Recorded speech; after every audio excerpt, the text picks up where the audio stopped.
Alright, hi, hello. Before I got on stream, I in fact realized that I have not eaten since lunch. I am actually hungry. However, the reason I haven't eaten since lunch is because I am constipated again. So I decided to make a compromise between the two desires, and I've now eaten about 8 prunes before starting stream. So we're on kind of a race against the clock here to see if I can get to the Icon of Sin before 2-3 hours pass and I start feeling a little uncomfortable in my chair. So that's today's challenge. We're revisiting the Philly and Shit Yourself stream. I mean, if I really wanted to do that, I'd eat like 20 of them, but you know, that's tonight's current mood. Hi, if you sat through that insane tirade and this is your first time watching, we played Doom here. I'm on episode 4 tonight. We're going to be covering that during my blind playthrough of Doom. And, I don't know, enjoying the game so far. Is pretty good. Ultra-violence difficulty is, hot as hell. Did I say... Oh, yeah, did I say Icon of Sin? Didn't mean to say that. Just beating E4. Mobby. But yeah, so, let's get on it. Wait. Yeah, new game. Night Flesh consumed. Ultra-violence. Come on, bring it.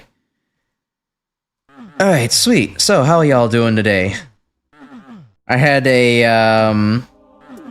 a pretty good time. As mentioned, I kind of, you know, took yesterday off from streaming as well as, and I took yesterday off from streaming because I was having some family visitation. Dad came by to visit me, and he's still here out in the background. He might, but I told him to, you know, back off so no more noise comes through.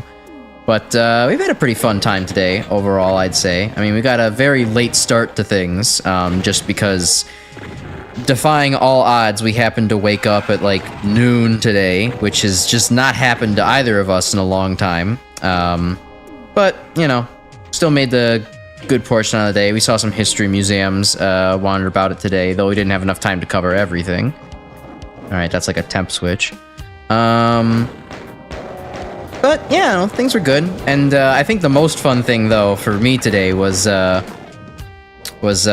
we got home from the museum, I set up my VR headset, my VR setup for him, because he has not tried, I mean, outside of, like, you know, VR, like, experiences, like, you know, experience flying over New York City kind of thing, right? He's not actually done much in VR. Is there a guy up there? Must be a pinky or something.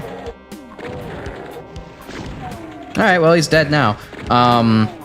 And oh my god, it was fun as hell to see him play his first VR game. Super Hot is such a good...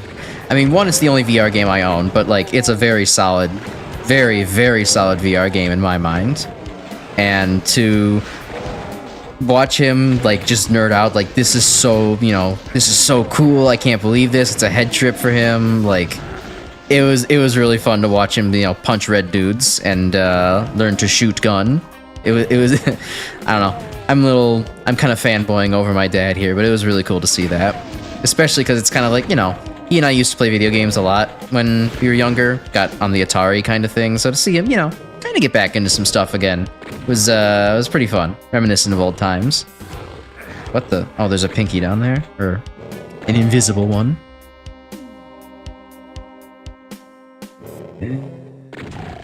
There we go, got him. Working way through the classic series still, right? Finished 4 and 5, currently up to X Castle and Mega Man 6. There's no other imp here.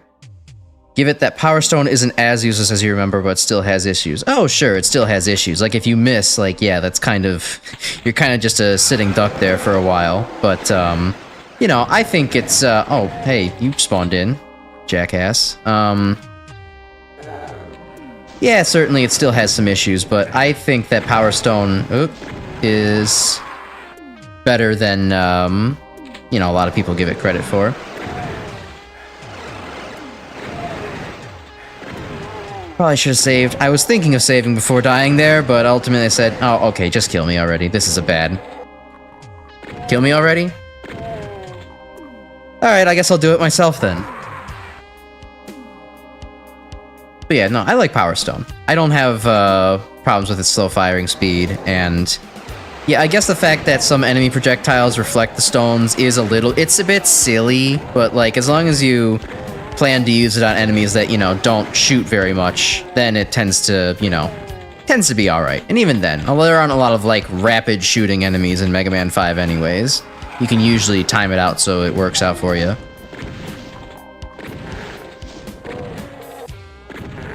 But it definitely is kind of awkward. I like it being a when to or where to use kind of weapon, but I can see where, you know, it's not favorable to others.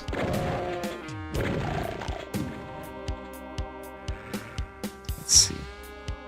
Also, damage is still lacking. Yeah, it is, but I like it because, like, Mega Man 5 tends to have a lot of dinky enemies that only really take, like, they only have, like, 1 or 2 health anyways, so it tends not to be too big of a deal to dispatch them. That's Power Stone's, like, best use case IMO. It's kind of like a... Power Stone is what I tend to use when it's not worth using Gravity Hold, but I kind of want a screen clearing weapon.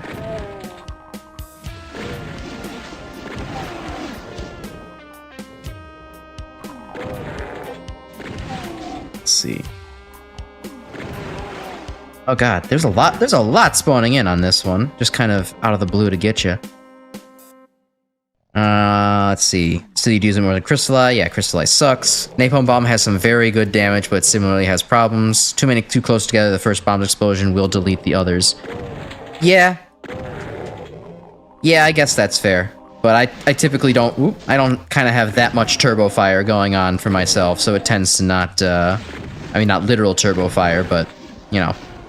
In spirit of turbo fire, I tend not to have that problem very much. Oh, what the...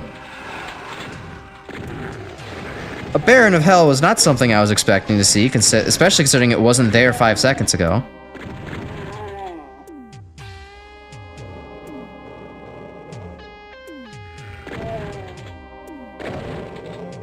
Gotta lock in now.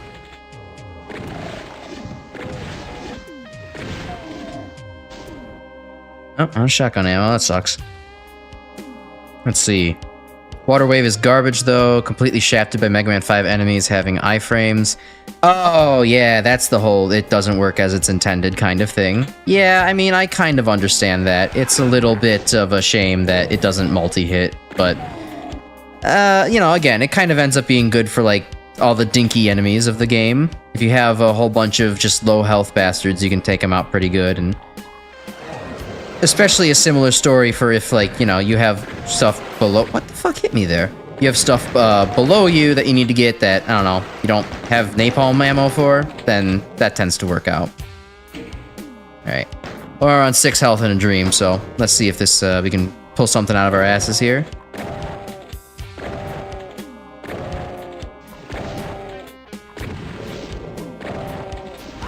Damn. Well, almost.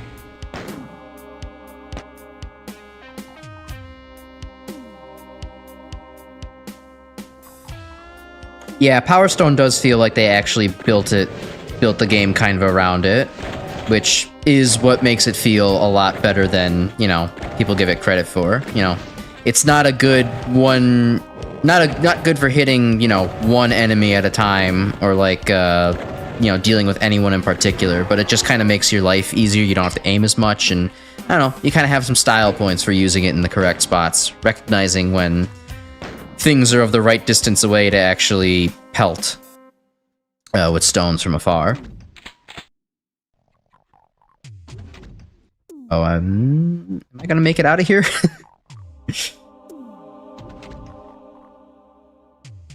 Yeah, I guess Waterwave does have its problems, but I don't know, I find it's decent enough for applications.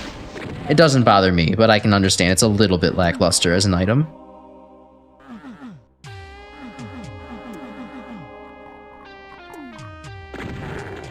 Okay, does this happen to move that?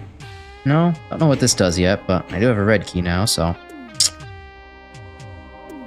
Anything you kill with wave, use bomb, does better damage. Yeah, I guess Water Wave's a bit redundant. It would be not. It's kind of like Noise Crush and Thunderbolt in the sense where it would be a little bit better if it was in any other Mega Man game that kind of needed the better special weapon support. Ran right into that one.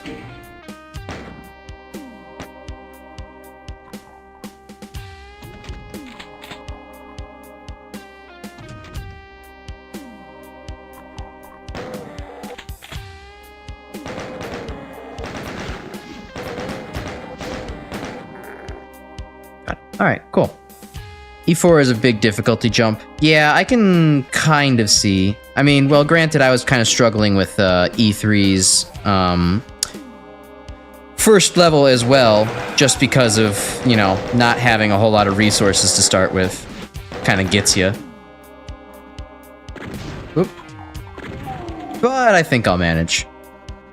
It's good. I still like the whole, you know, the first level of any episode is going to be kind of a survive-a-thon. It's a good challenge to kind of break up how... Alright. Yeah, that explains why I didn't see what teleported in. Helps break up how, you know, later on in the other episodes when you have everything, it's a lot easier to just kind of, you know, rip and tear, and it's just way easier.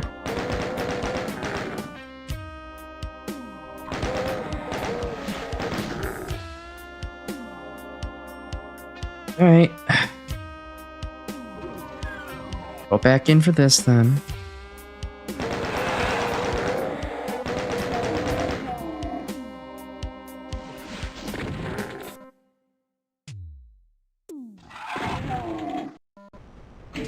Key once more, save so we don't have to do that again. Cool. A weapon that is garbage in the actual game would be better in several other games. Exactly, yes. Some games are just born in the wrong generation, you know? Just like the most annoying person on Facebook that you know. Well, if you know anybody on Facebook anymore, that is. Oh, wait, still got one more Pinky and Imp combo running around.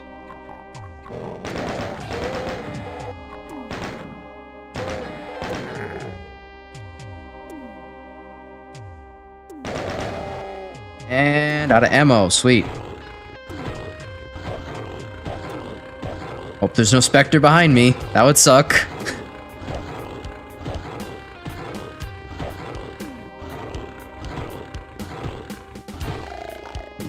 Okay, good.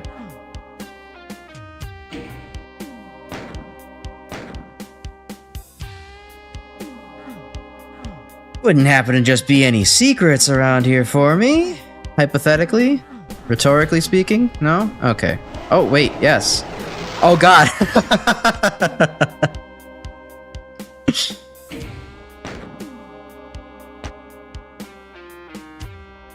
For an M1, there are only 9 health bonuses in the entire level on UV. That's all the health you get, so don't get hit. Oh, well.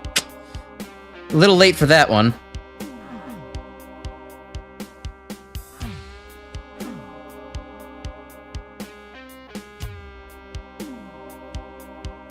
If you want to punch out 3 barons in close quarters, it ain't happening. Yeah, that doesn't sound like fun. I'm not going to bother with that.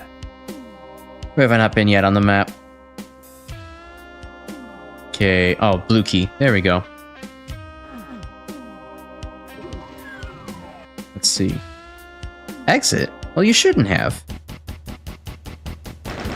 In other news, I heard that MagMammal 3's got an update. Version 1.1 got released. It added all the, it added back the green comet shit I loved so much from MagMammal 2. There's a part of me that's tempted to play it, but I'm absolutely not returning. Yeah, just give me full health. Pistol start, come on. There's absolutely no way I'm returning to MagMammal 3 anytime soon. I think that I would come back to it eventually for at the min fight. Ooh, hi Cacodemon. I would definitely come back to do some of the stuff in that game, you know, in version 1.1 once I you know, hit some kind of, you know, like anniversary milestone. I think that's what I would actually go ahead and do. So, I don't know, in case anyone was curious about my stance on that. That's what I'm thinking.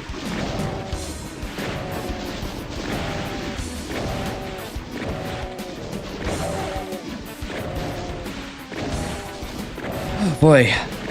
Oh, sorry, a lot of focus on right now. I can see why this is maybe a bit of a noob killer. Just instant room full of cacodemons and imps. They are not, they're not fucking around anymore.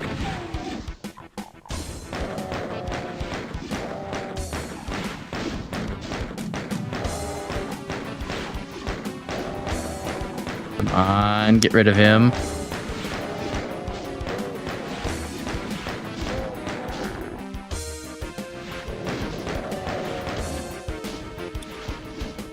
Getting the feeling I don't have enough ammo for that. Unless by some miracle? Yeah, by some miracle. Here we go. Oh, there's this little path down here. That ought to be good.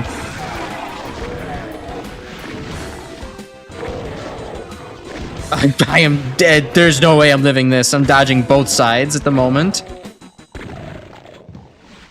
Oh shit, I'm living this. Nice. Anything else in here? No, it's just ammo? Bit of an issue. Oh, I see glorious health over there.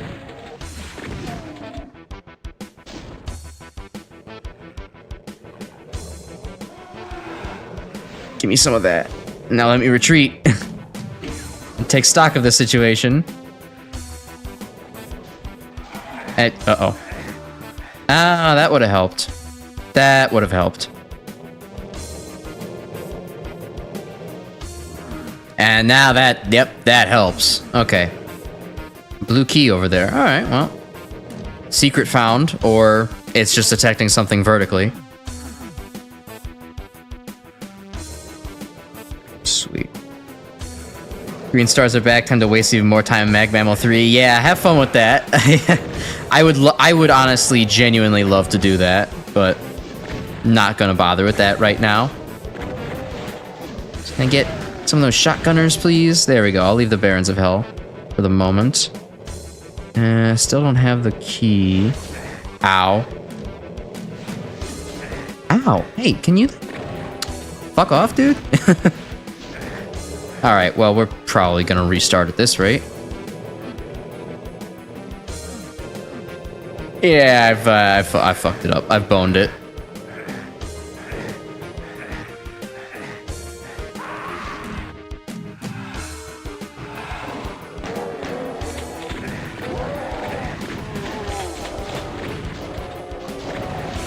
You're absolutely getting every green star. Good for you. Difficulty is kind of like X6's. You get 2 ball busters up front and then 3 easy levels. Yeah, I guess game design is hard that way, isn't it? Oh well, I'll take it. I'll deal. It's fine. After beating X6, I feel like I can take on just about anything, so I am not discouraged.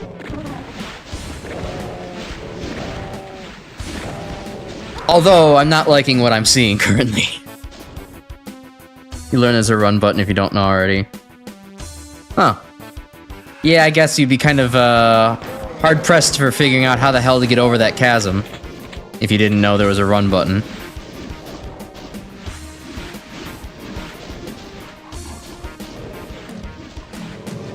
And it does seem like also a place where learning that monster infighting exists is useful. That way you can have the Pinkies and Imps take each other out a little bit. I think... Okay, that Cacodemon's aggroed elsewhere. I'll let him do his thing.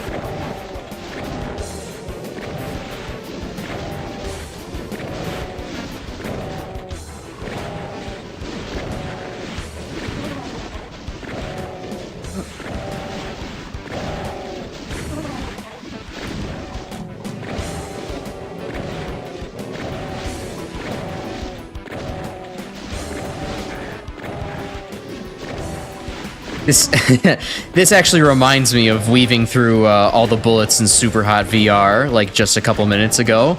I'm like trying to be as like precise and careful with my movement as possible to dodge all of these bullets coming my way. All right, and I have more health to spare this time, I think, and ammo. All right, Imp, can you just can you two make enemies over there? Please? No? Alright, fine. I'll do it. I'll do it myself. Okay. Take a drink of water now. Space to think about things. Space to think, no longer being chased down the entire time. E4 is also where some of the levels with impossible secrets start showing up. I'll let you know now. E4 M3 is impossible, as well as E4 M7. Technically, E4 M7 is doable, but you ain't doing it. That's fair. Unless you want to learn to line dev skip, cyber demon jump, and save game clipping. Yeah, we don't have time for that now. That's a bit above my my pay grade. My pay grade of none.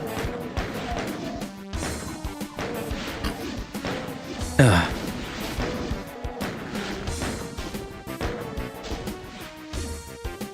Ah, fuck.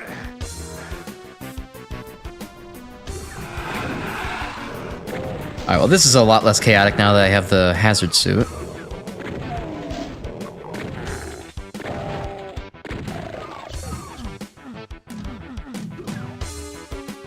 Open that back up, get all the bullets here. Alright, that's a good place to save. Okay, what else do I have to talk about here?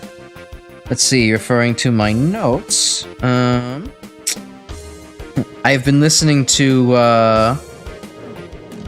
YouTuber and musician Duckley's kind of like, I guess, reimagining of Dancing Mad from Final Fantasy recently. He called it, I think he uploaded as Garn 10. It was supposed to be some project that got canceled due to some leaks, but it's a really good mix of it, actually, and I love the vocals, kind of, or new lyrics for it. I don't really know shit about Final Fantasy, but I love a song. I love me a good song about someone being, you know, delusionally in love with the idea that they're God. As a person with a giant ego, it's kind of relatable. Oh my god, right, I just go here. Duh.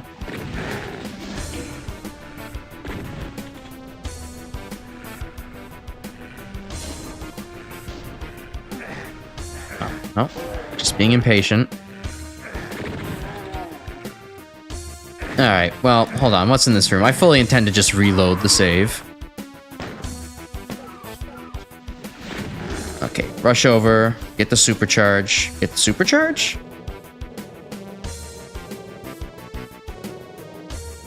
Where am I dumb, blind? Yeah, I'm over it, duh. I'm an idiot.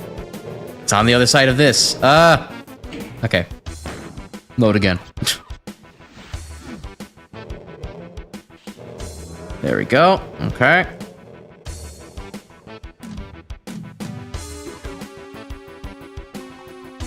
Grab the armor to shoot that imp.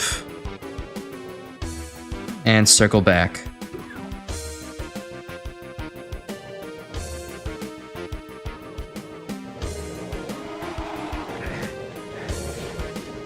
Wait, what? Oh. That's what that does. Okay. I fucked that up again, too.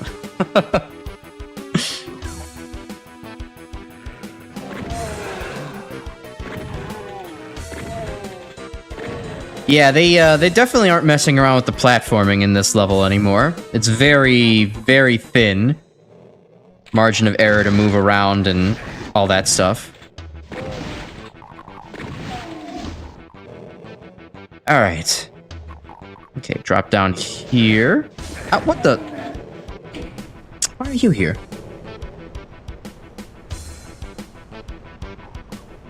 First of many levels that can be summarized as John Romero's a massive dick and he wants you to know it. Yeah. Okay. So, wait. What do I even do in this room? Oh, I probably should have been standing on that as it was rising. Ah, yes. Skill issue. Mistake. I see. No, go back to infighting, please.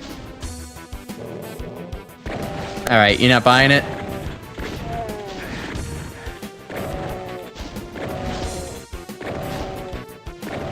We'll just dance on the stairway and hope we can actually make this work with our reaction time. Nope. Okay.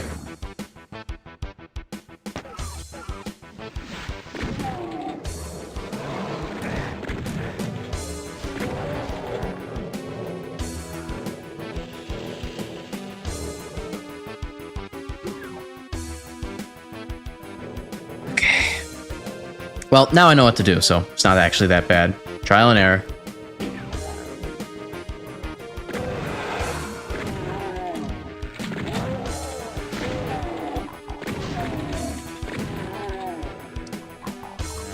Yellow cursor highlight? Come on, let me see that imp.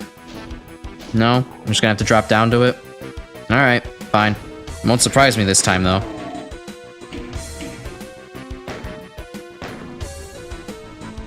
I forgot to rush over to it. Shit.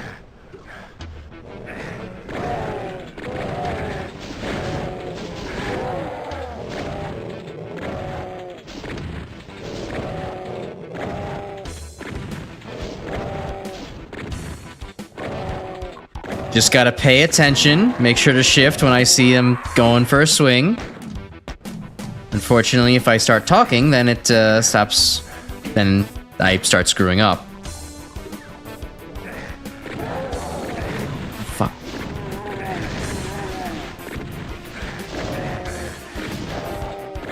I suppose I could just reload the earlier save and snipe from the window back there. But where's the fun in that? Although, I guess, where's the fun in standing at the bottom of a staircase and unloading a million shotgun shells into one of these guys?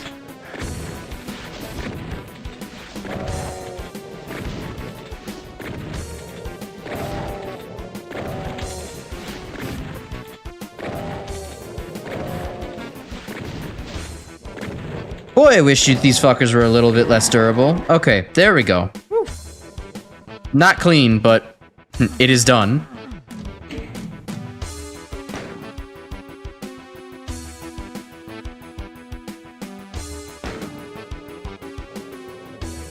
Alright, so let's see. So the teleporter here. You got the pinky penthouse up there. And just to teleport back to start. Okay. Feel like I've missed something here.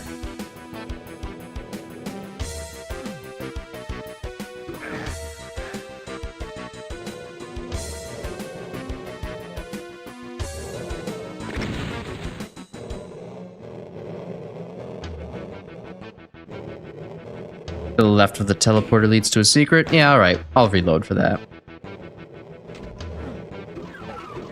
Oh, hey, that'll actually come in way handy. And then it leads out back again. Okay, I see. Okay. And if you take the teleporter from a different side, it gets you up here, huh? Alright. Yeah, John Romero's a bit of a dick. Alright. Alright, so looking at the map, where have I not been yet? Let's see, so that's the other side from the intro area, I guess. Okay, yeah, I guess I didn't hop all the way over there, so let's see. Nope.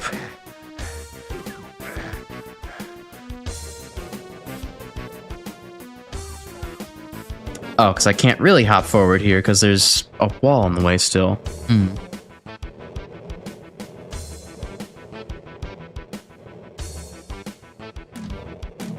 Oh, I guess I did raise the wall on the periphery of that one room, so I can go check that out.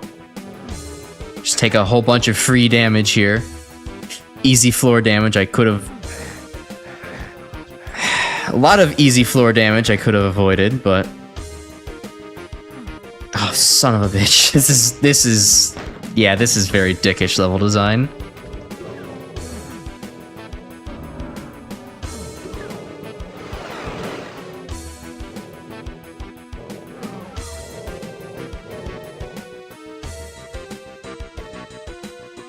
Enough thin platforms, you really want to walk, but you just don't have that luxury. Okay, sure. You know what, you're gonna hand me the plasma gun, I'll take it. Get rid of this guy for me. Jarvis, cut his balls off.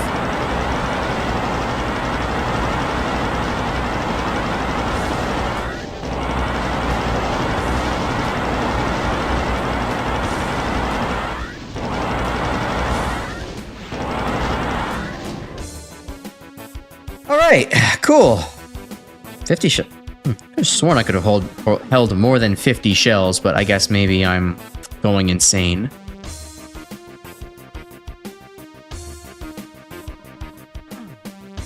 Alright, got all that shit back again. This is a weird looking wall. Alright, well that did something. Fuck. Okay, well while I'm here, there's nothing else particularly interesting to get.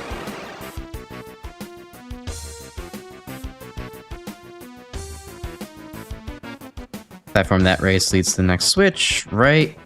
Oh, and I got the yellow key from all that. I got lost in the sauce of it all. Oh, hello. Yeah, I'll take the floor damage to get to a much better point to fight these guys.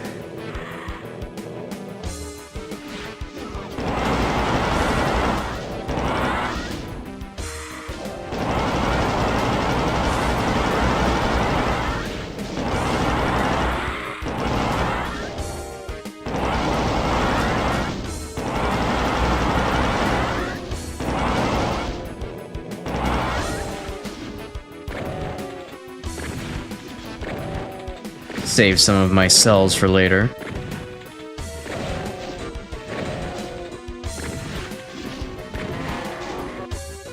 Cool. Alright, now we're in a good place to save again.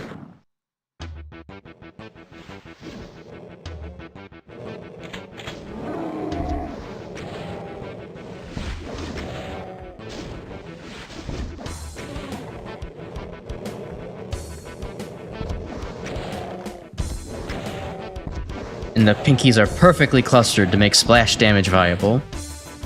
Wonderful. You love to see it. Okay. Oh, I could use that health right about now. Okay. I'll let you know is not to waste ammo. Captain Fat Cheeks can be telefragged in one hit, so don't waste ammo on him. Alright, gotcha.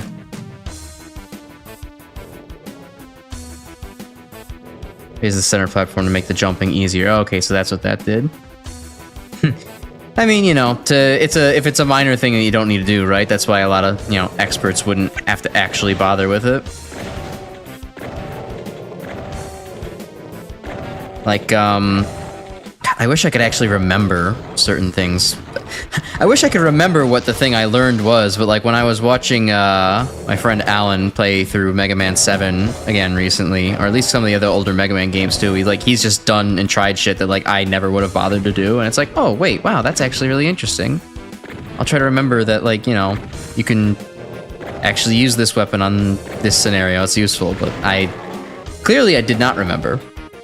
Hello, average home insurance. Oops. Hello, average home insurance. Jowling says hello, and I say hello back.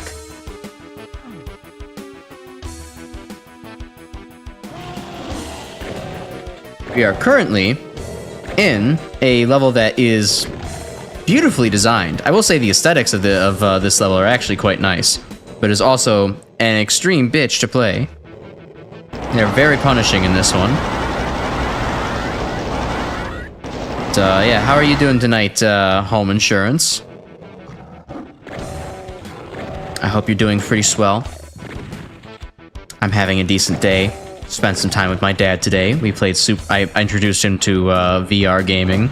Made him play Super Hot VR. He was having a blast with it.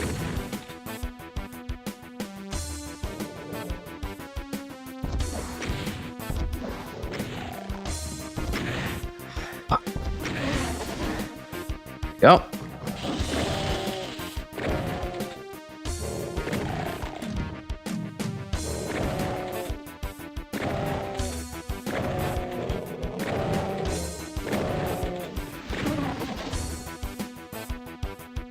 Okay, my back was just on a spike. Gotcha. Alright. Wasn't an actual threat to me. Cool. The second time you've accidentally turned a chat message gay. Something you want to share with the class? Yes. The chat is triple hella gay, in fact, and that's why I cannot keep my mind straight when reading you people. Oh, I'm out of shotgun ammo. Uh-oh. Uh-oh, wrong time to be fumbling around in the menu. I guess lost souls have the privilege of being cleansed today with plasma.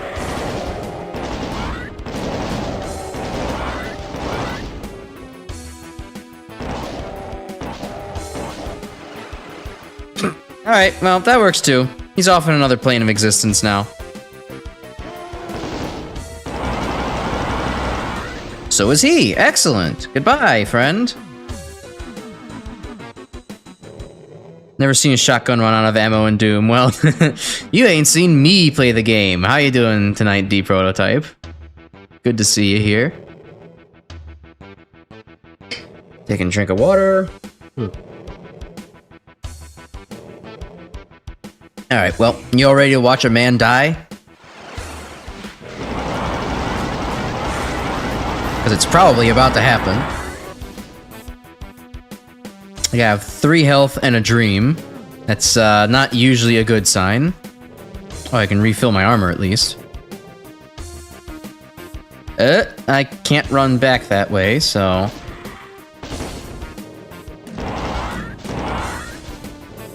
Wait, I just got some shells. I'll take care of them this way.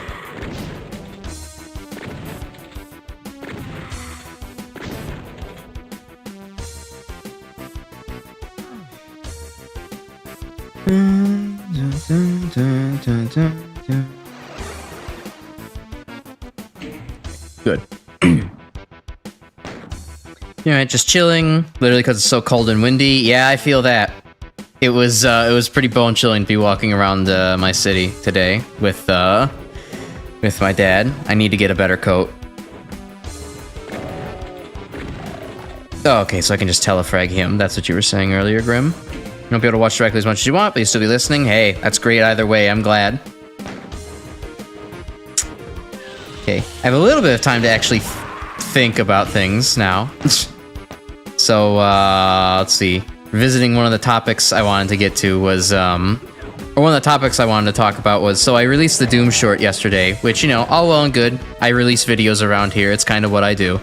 And, for me, the funny thing is, like, you know, I had previously been trying to, you know, like, release videos on the, like, right before I go live. Because, you know, that's the usual thing to do. It gets people's algorithms a little bit better. They'll actually watch, like, a 30-second short before you go live. You know, that kind of thing.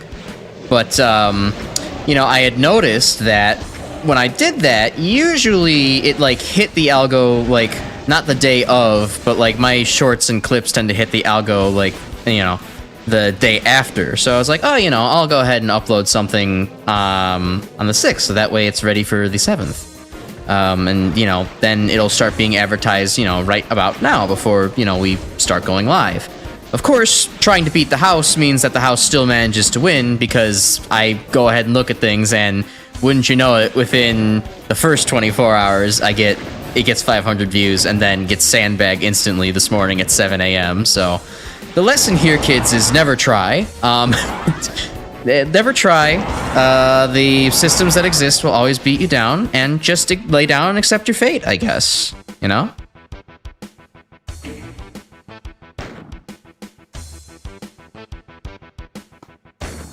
When the door at the Cacos opens up, a teleporter appears in the center. Oh, ow, mother.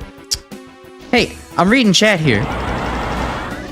Go away. Alright, yeah, so that's in the center. Teleports the Cyber Demon, snags you BFG. Ooh, nice. Yeah, it is. It just do what it do. I mean, you know, I'm not, like, actually sore over it, but I'm not super butthurt over it. I'm glad that, you know, I got another well-performing short out there. But, it is just one of those things where it's like, why did I bother? Why try? Why try changing things?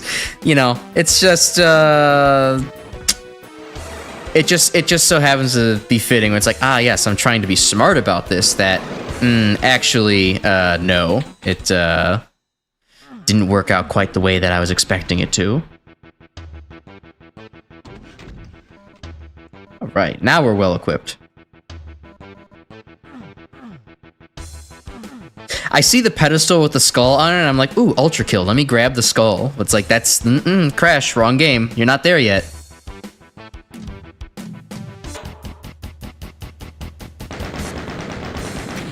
It's in the lower platform, the Cyber Demon. Oh, oops.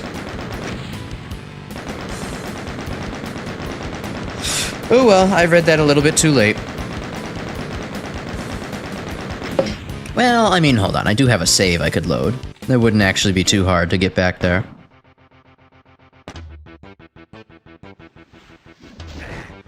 Still get hit by the same Caco Demon. Alright. Yeah, sure. I'll quickly grab that secret. That's not too big of a deal for me.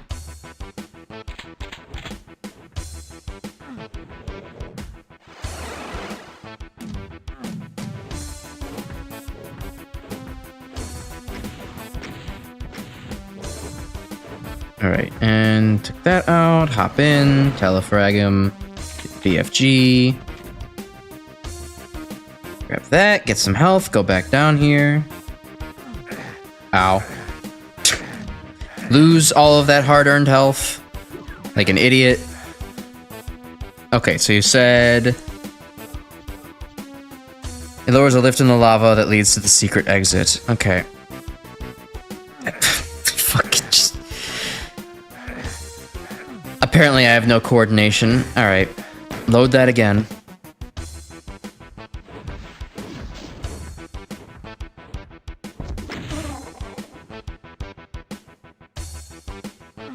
I fucking missed... Okay.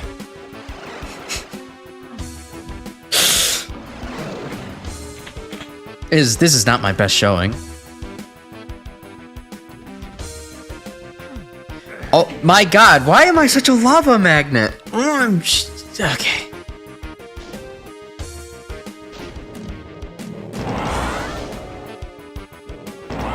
I promise, I haven't been drinking before stream.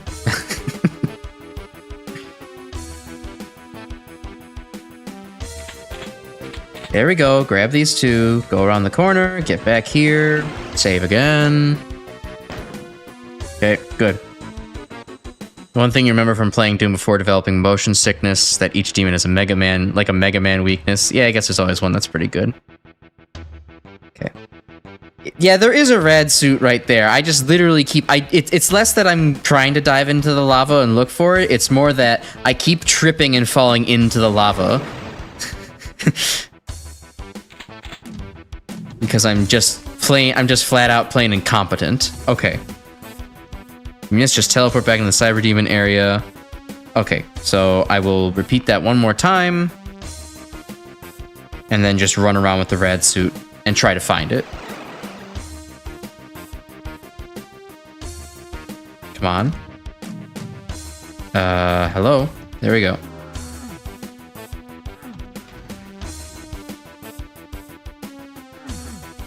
T right when you drop down. Okay, I'm guessing that I managed to just miss it then.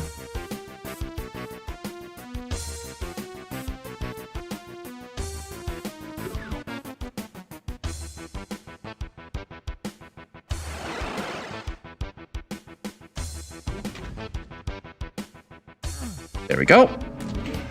Sweet. Thanks for the tip.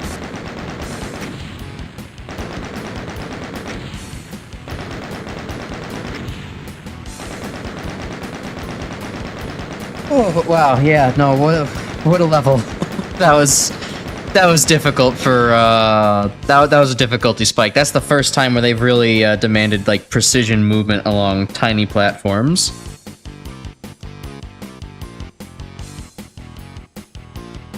All right.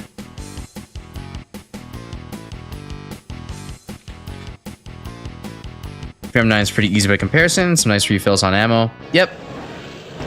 We will now hit that phase where we can kind of just dominate the rest of the episodes, I think. I mean, I know you said M6 is also kind of a difficulty spike, but I think with being fully stocked on things, we'll probably not have too much trouble going forward.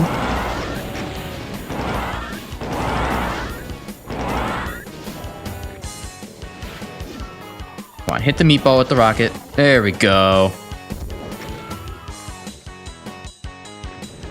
Yeah, I've noticed. If Cacodemons feel a little bit weak to rockets, I think it's only like really takes only 2 of them down, and that's actually pretty nice, honestly. It's just for me, I have to remember to actually pull out the rocket launcher because I'm still not used to the blast radius on it, and I very, very easily still kill myself with it. So I'm a little overly cautious when it comes to the rocket launcher.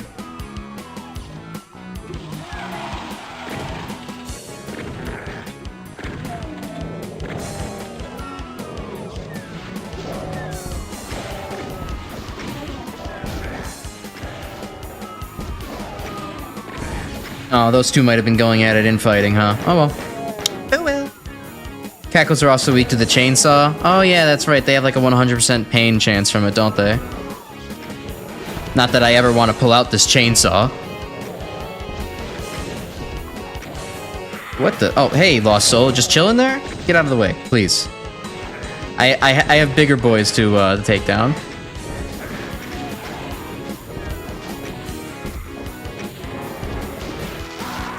Alright, and they still managed to get me. Oh, I didn't save, did I? Alright, looks like we're going back here for a second. I ain't losing all that good shit.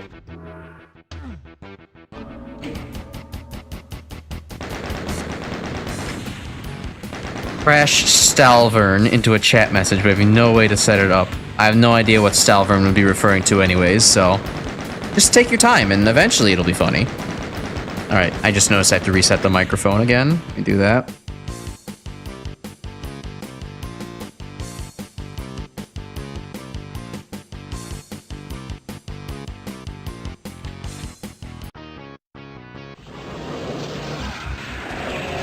Oh yeah, this would probably be a pretty good candidate for BFG usage, wouldn't it? There's a lot of good stuff around, a lot of enemies around here. So we're a little bit past the holiday season when it's relevant right now, but what are y'all opinions on white elephants? Because I personally strongly despise participating in white elephants. It's just very impersonal, and it's just an excuse to buy more garbage. Like, I don't need to buy, you know, I don't feel compelled to buy my friends $40 garbage just so that way we can have stuff to pass around for, you know, the sake of an event. I just like to either buy stuff for people or not buy stuff for people. I've heard that sometimes people like to do it because it's like, well, you know, I don't know what to get for, like, certain people within the group, and this is just a good way so that everybody gets something, and if you just buy something that's generally good for everyone. But meanwhile, I'm just like, yeah, I don't mind telling somebody who I'm not super familiar with in the group, being like, yeah, I didn't get you anything because I don't know shit about you, dude. And I'm cool with hearing the exact same thing back and not getting gifts myself, so. When I had an opportunity to participate again this year with my friends over Christmas, I very much declined, and I think out of like the 12 of us that actually gathered together for the Christmas outing, only about 5 people actually participated.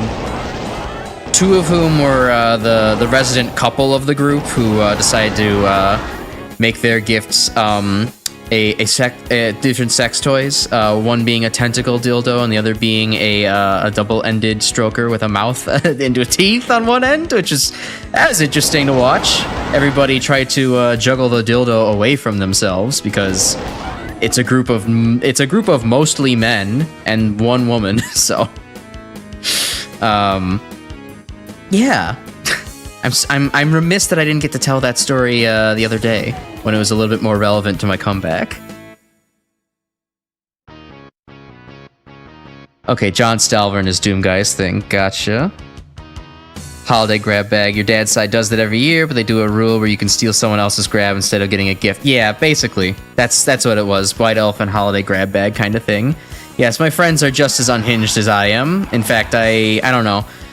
I restrain myself here on stream a little bit. I am typically one of the most ludicrous members of my group. I don't know. I can say I'm good at saying out of pocket shit when I'm actually comfortable with everybody and comfortable in my own skin. I'm slowly developing that around here. I'm comfortable talking about, you know, hey guys, did you want to have a, hey guys, let's talk about the fact that my friends went ahead and tried to gift off an Ona hole with a mouth on one end and, you know, a vagina on the other end. Which I would not have talked about that in a million years during the Mag Mammal streams.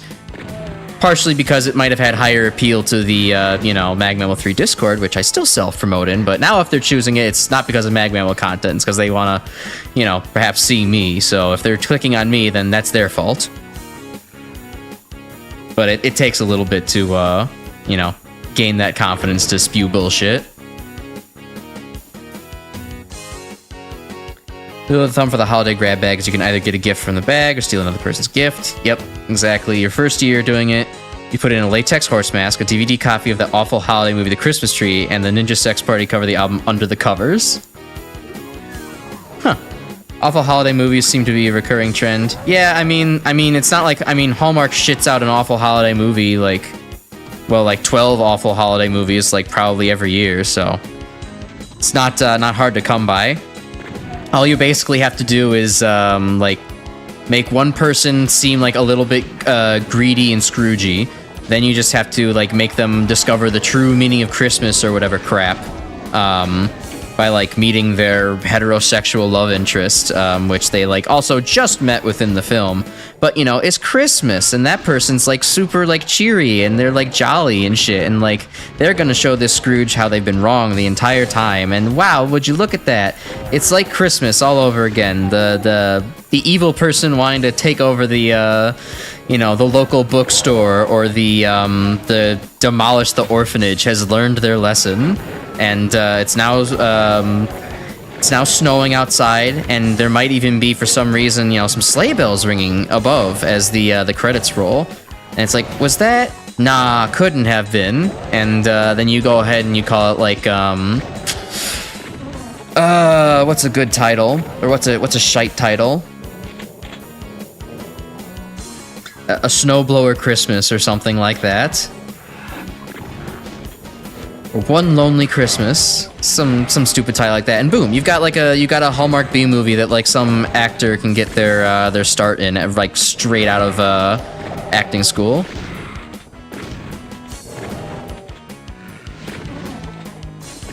Christmas Tree's that one anime movie where the meme comes from Santa throwing holiday magic at a group of kids and they explode. I think maybe I've seen that one time, but I can't quite remember. It's not a boring Hallmark film, heinously bad. You're making fun of bad Hallmark movies with your family around the holidays, you think? You think? Well, come back to me when you know. No, I'm kidding. That sounds fun, though. It would be a good time to be had. I think next year that might actually be a something I might do at New Year's, because my New Year's celebration was pretty... Okay, so our usual New Year's celebration is we go over to one of our friends' places downtown. He has a... like, he just has an apartment downtown and enough space to host people. And we did it again this year, though I don't think he wants to do it again next year just because of the giant mess that gets left behind. And I don't know, usually I have fun with it, but this year it was just kind of like, it was turning into Party Central. He's one of the more extroverted members of the group, and he had some other people from like a separate friend group over. And that kind of brought out the animals in a lot of the other group members. And while I might be the biggest degenerate, I'm certainly the most introverted as well, or one of the most introverted. I don't really know how to just, like, drink, play beer pong, have fun socializing. I usually need some kind of thing to orient myself around, and also a much quieter space, please and thank you. So once it was starting to get, you know, real and rowdy in there, it's like we kind of just, me and a couple of the other more quietly oriented people in the group just kind of hung out in the designated chill out room. And, you know, after a long enough time kind of alternating between being in the chill out room and going elsewhere, it kind of dawned on us, like, why are we still here? Because, like, we could just be chilling at a place that doesn't have, like, our friends drunkenly singing karaoke in the other room. Like, we could just go back to one of the other apartments available to us. And that's, in fact, what we decided to do, a group of the four of us. Although, it was the reason was one of the four of us suggested it. I went along with it. My friend was able to drive us. And then the fourth person was our other friend who was, well, had drinking so much at that point that he had already vomited and was now laying on the bed. So there really wasn't much party left in him, at least responsible partying left in him. So we all poured ourselves back. Two of them fell asleep. It was only me and my friend, undercover detective there, just kind of left and left awake. And so all we did instead was just we basically put on the Eric Andre New Year's Eve Spooktacular and just watched that as a pseudo yearly tradition of ours, and basically just said Happy New Year to each other at midnight. So it was a little bit sad. But anyways, getting back on topic, I think a good we were floating the idea that next year maybe the more introverted inclined among us could instead of making a big party kind of thing, we could instead just host like a quiet movie and game night instead. And, you know, a good idea for that would be to dunk on shitty Hallmark movies with that movie night. That's what I missed here in the chat.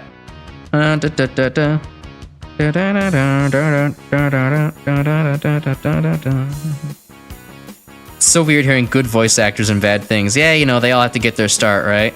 Even if it's something dog shit, it's like, you know, taking up a commercial almost would also, you know, be just as worth it to them.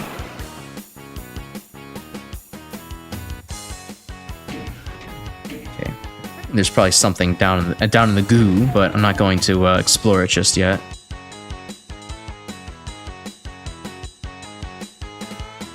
Alright.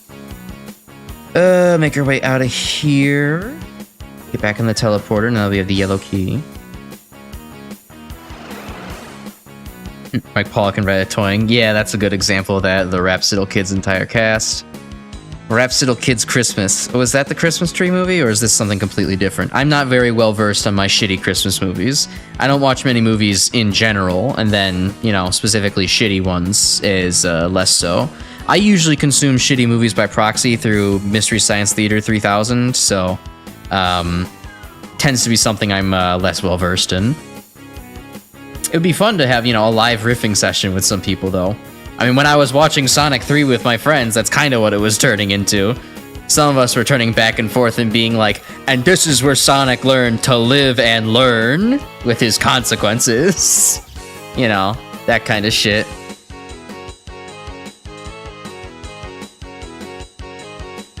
Just play Power Blade 2 every year. Oh yeah, I remember that. Those has some really dumb traps. Rhapsody is a different bad Christmas movie. Gotcha. Ooh, I saw a highlight. Oh. Have I not been to this area? No, certainly I have. Though it doesn't look familiar. I guess I haven't been. Okay. Well, I could go... I know I could go through those yellow doors now. Where does this take me? To the yellow doors. All right. Game wants me to take the yellow doors. Sweet. I mean, yeah, me and Mom also watch Die Hard because it's technically a Christmas movie, so.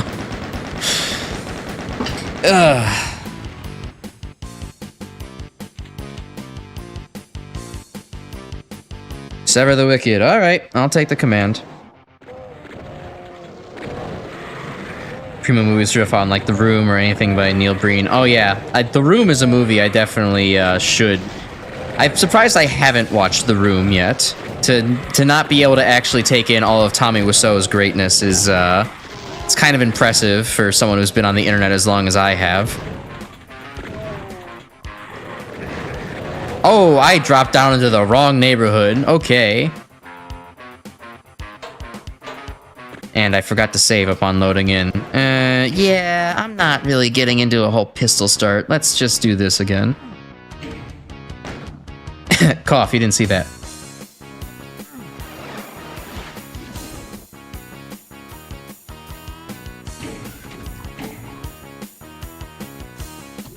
Killer Bean at least has good choreography. Okay, actually I have seen the entirety of Killer Bean, which... Yeah, that was a funny, shitty movie. I mean, for a shitty movie, it wasn't that bad. Like, you could do worse.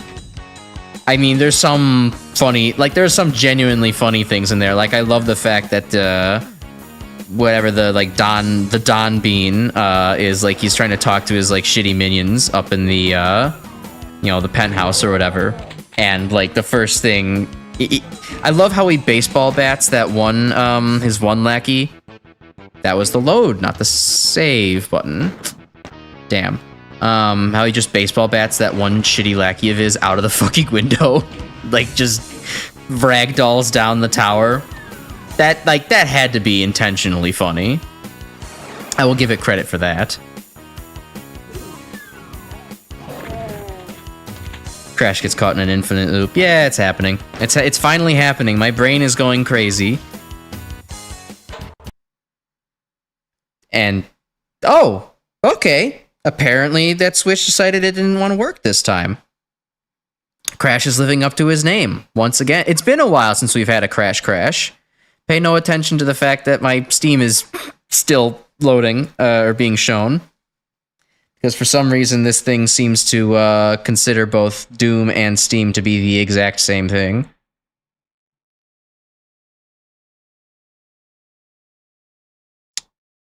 Doom and Steam to be the exact same thing. Can it please change? There we go. Okay. The nightmare took over your game? Yeah.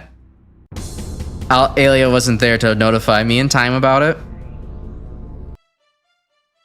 Every time you watch The Room was being aired on Adult Swim, absolutely censored due to a ridiculous degree due to the intimacy scenes. Black for 5 seconds because they had to censor the whole scene. yeah, that does add to the entertainment quality. It fits. Okay. Load. Do this again. Don't get caught in an infinite loop. Huh.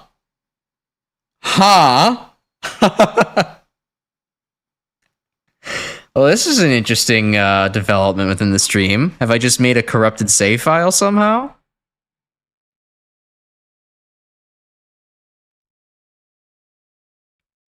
Let's see if I'm going to see if I can't just get this to work before trying to mess around with the screen again. Single player, load.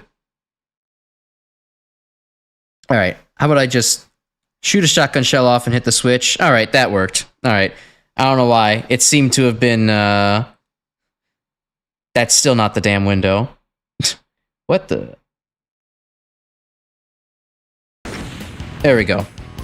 Yeah, I don't know. I shot the shotgun once more and it was fine. I should really learn to stop speaking. Alright. We're getting a big face full of my Steam library right now, so I hope you find anything good to comment on in there. Yeah, I don't know. Game's not happy. At the very least, I'm pretty sure I still have the save from right before. So back to this infinite loop again. Fuck's sakes. Oh, well, I get to fall down here now. Do something a little different.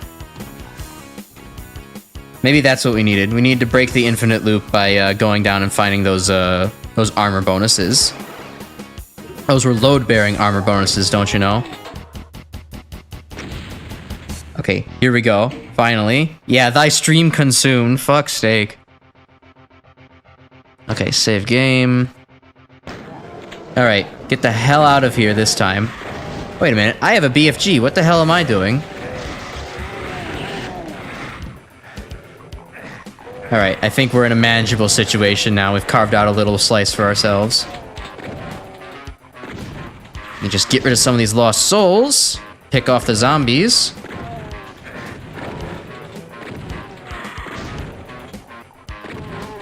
There we go.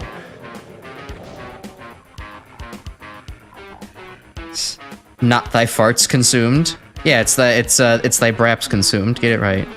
At least modernize it for, you know, her current audiences.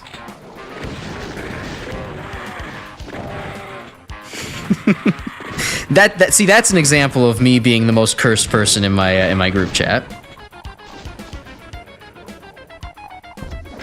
Whenever you think you've forgotten about, you know, internet degeneracy, I make sure to remind you that, oh no, there are fart fetishes out there, and you need to constantly have that on the brain. You will not be allowed to have solace for even a moment. Solace is for the weak, simply. If you are, you know, if you're ever at peace, that means that you're clearly not exercising your brain enough. You're letting it rot. You have to instead consume brain rot to become immune from your brain rotting. It's kind of like a, you know, inoculating yourself kind of thing. You know, before we had vaccines, this was the next best thing. And until they invent, you know, a vaccine for internet cancer, then this is what you're going to have to deal with.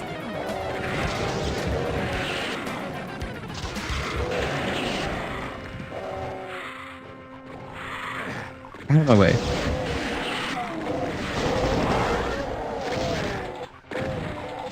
Yeah, probably kind of a waste of cells there, but gets me through.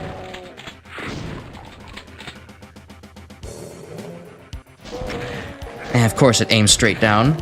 I'm not gonna learn my lesson. Oh, hey, achievement for actually getting all these rockets, or all kills with one explosion. I should have seen that one coming.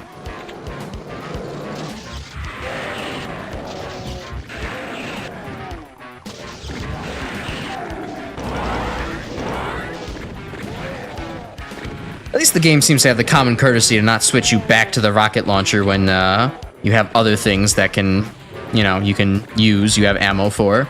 That would be pretty rude of it to just suddenly be like, yeah, if you're in the heat of battle, explosion.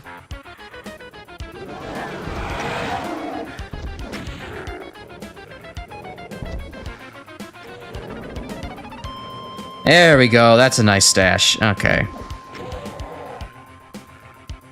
Now we're ready to rock out. Oh yeah, I didn't pick up the chain gun on the last save. Oops, that would have been nice to have. Hopefully I could find one around here. Just don't mind me, Mr. Hell Knight. We're just gonna take out all your lackeys and be on our way. You can live for now. I'm sure you'll be telefragged later or something stupid like that.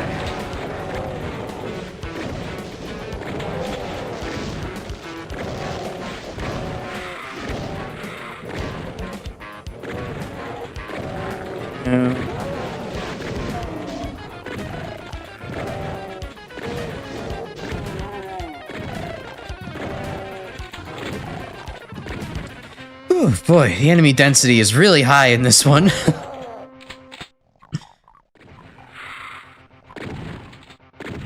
Rap fetish gun. Shut the fuck up, Grim. That's what I would come up with if I wasn't using 35% of my brain to stream.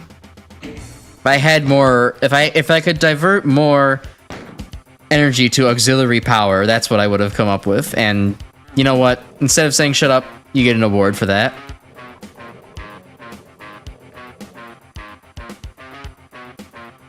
It is a green projectile. Stink sphere when the sphere bursts the other tracers. Oh my god, I've been letting y'all... I really have been letting y'all cook in the background, huh? Maybe I... This is why we need moderators? No. Just kidding. Suddenly reminded of this extremely unhinged D&D campaign someone on Reddit was talking about. Invited them, and they were also perfectly safe for work vanilla campaign. Wrong. Entire campaign was themed around inflation and fart fetishes. Excellent. I mean, to be fair, what D&D campaign doesn't secretly become the author's secretly disguised fetish? It always... The DM always manages to insert that in, no matter what they do. I mean, for me, I end up doing, like, you know... I end up having a few too many robots that are really cool for, you know, the comfort of others around me. That's a bit of an exaggeration. I don't think I've actually done that a ton of times. I don't need to project here.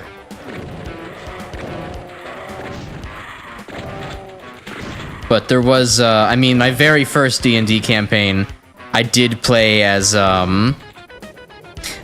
made a shark furry, basically as my character, and made the entire background of her character. And mind you, I was 18 at the time, so this was haha funny and maybe even slightly interesting to me, around a very sex-themed society, because of course, and was trying to, you know, play a normal character throughout. Well, actually, no, I was playing a very shitposty character, specifically because I didn't think I was going to be into D&D. I thought it was like, huh, at least I'm not that nerdy kind of thing. And it was just kind of, you know, going with my friends to kind of make their lives hell.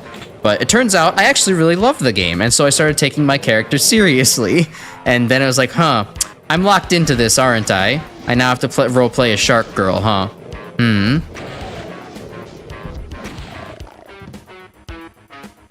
But I will never forget her.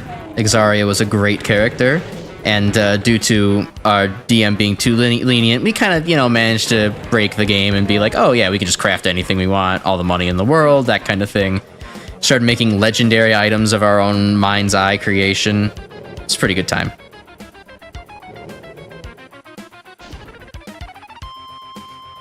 Everyone knows when you use 100% of the brain, you become a computer. Source: the movie Lucy featuring Scarlett Johansson. I wish I could be a computer then. That'd be fun. Get access to, you know. Fuck, brain is lagging. I get rid of this brain fog for one, and I get access to instant computing power. Sure, I guess I would have to look up certain people's, you know, fart fetish websites from once in a while, but I guess I could live with that. I'm seasoned enough on the internet. I'm mentally strong enough for it. Hey Alan, happy January 7th. Unfortunately, Mega Man did in fact not drop today, but maybe next year. Oh, partial invincibility, sure. Invisibility, I'll take that.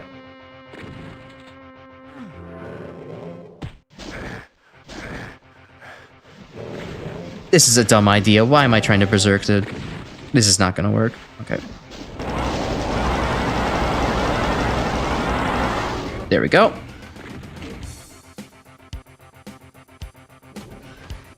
Oh, okay. Those switches probably both do the same thing. I need a red key for that. There we go.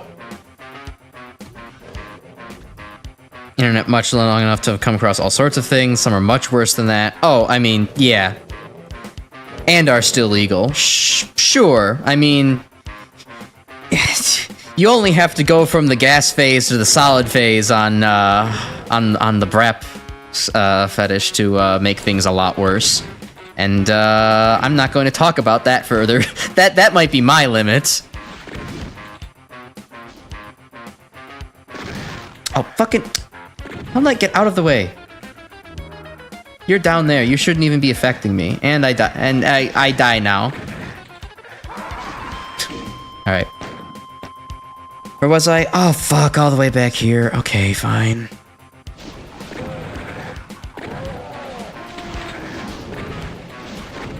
Yeah, wow. E4 is way harder. I definitely agree. E4 is definitely like a... E4 is very punishing. Definitely makes you get into Doom a lot. Throws you a good learning curve that you either adapt or you're done with Doom.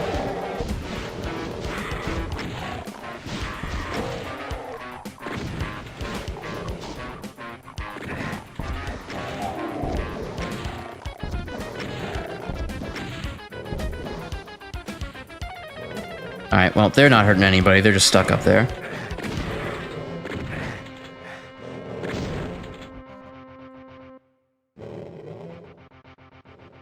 Let's see, you still using your vodka wizard for the next D&D session? Yeah, I'd still love that idea. It'll be very fun. And it's always great because you can always turn one-note shitpost characters into something amazing, too. Like, it's completely up to the player to actually decide whether or not they have a... Even if they have a character with really cool lore, sometimes people just absolutely flub it and make it, like, the most, Mary Sue type character, or what was the one we were talking about the other day? Something Stew, Gray Stew character. I forget what we were talking about or what the name was for that, but yeah, people manage to do that kind of shit all the time, no matter if they have a great backstory or not. Some people just aren't good at capitalizing on making good story moments for their beloved characters. Like, I could have let my character just slide and be a complete shitpost, but I decided that, no, I can actually make something good out of this. And so you can definitely do the same with Vodka Wizard and just about anything you put your mind to. Hell, I wanted to make a one-note shitpost character of Marge the Minotaur, who is, like, basically treats lifting as a religion because it gives him monk powers. And yeah, he's mostly just kind of meant for one-off kind of, one-off campaigns, but I could still add some depth to him. He has, you know, maybe some emotional intelligence, even if he has no actual intelligence. Looking out for everybody's health, that kind of thing. Being the selfless tank. See, speaking of Mega Man, you do want to try out the X8 make at some point. For what I heard, handles the item game super well. So I'm already excited for it. Alright. Yeah, I mean, I've also heard of that too, but I need to get to, you know, the actual X8 first. Maybe I'll get to the X8 make after playing the original. That sounds like a pretty good progression of things, because I don't necessarily feel like going back to X1 instantly to just showcase that. Maybe I'll wait for another time when it's more appropriate. Let's see. Sorry, I missed your stuff. D-prototype. So you said you had a friend playing the shitpost character, or 2D joke characters. Eventually got bored. From what I remember, they were Tom Brady parody, Chaotic Evil Munchkin Tommy was so parody. Basically become a slasher, and a Nicolas Cage parody. One of those is a lot more complicated than the others.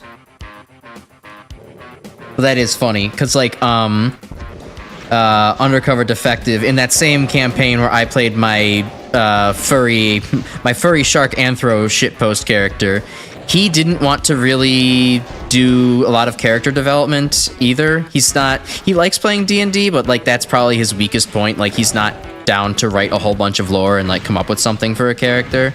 So what he told our DM at the time was, I literally just want to play John Wick, like, just actually John Wick within the game. And it was feasible too, because, like, we were in a setting that, you know, had guns. Eventually, what we kind of established eventually to be canon is that, okay, this can't be literally John Wick. However, how about we just throw, you know, an accent mark on the end and the N at the end of John, and just call him John Ye Wick, and problem solved. And it also helps that, like, he very much became a bootleg version of John Wick, because, like, while he had absolutely all of the killing prowess, he was a complete goofball, mostly just because it was Undercover Defective playing the character, and he's a complete goofball. And it made for great fun. You know, there was one time where we had, like, our DM was trying to teach us the lesson, because we were, you know, noob players, like, you know, sometimes it's best to run away from fights, kind of thing. And, so she tried to establish this by, making, you know, basically a sniper encounter from, like, over a long grassy field with minimal cover. Yeah, like 3 acres down or something.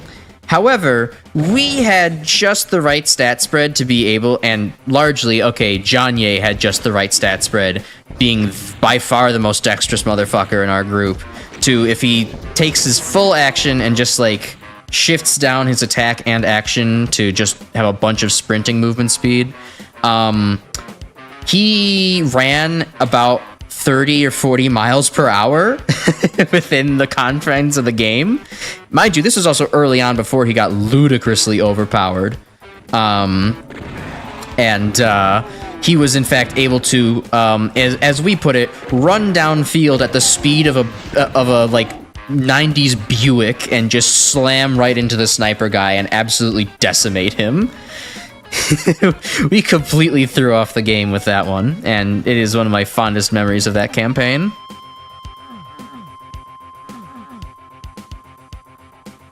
Let's see. Might actually take 2 streams to finish E4. Yeah, it's kind of looking like it, unless I really pick up the pace. Gary Stu. Alright, I couldn't remember that. Mars the Minotaur know how to crunk. Only slightly. He mostly knows just how to curl.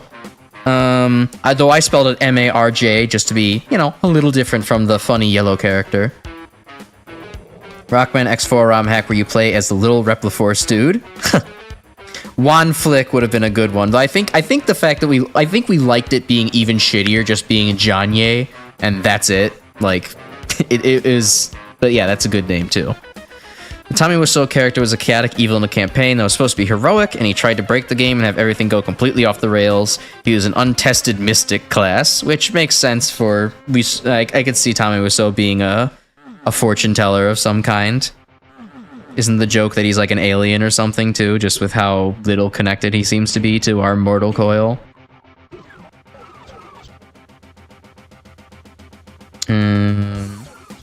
And he had an overpowered ability to let him control NPCs to do his bidding and avoid any sort of challenge.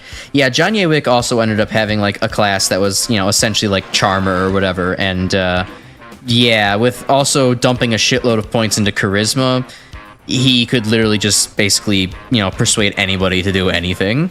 It was... that character was not okay. On top of the fact that we also managed to, like, get access to a river of pure mana, and we also had an expert artificer in our group, and, like, we could just, like, make anything. Literally anything. My shark character, Exaria, developed, well, hold on. Let me finish out where the hell I'm going first. There's a door down there. Going another way. What the? Something's still alive? It can't be.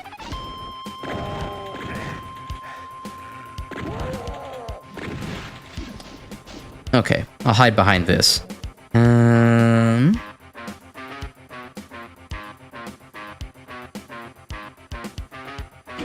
good idea. Where'd it go?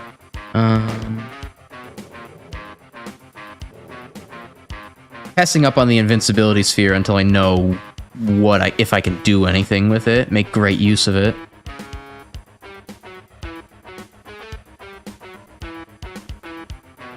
I've been back there before. I mean, I guess I could go kind of back towards the halls that I was wandering about. I don't feel like I actually finished exploring these. Go back into the teleporter? Yeah, that's probably a good idea.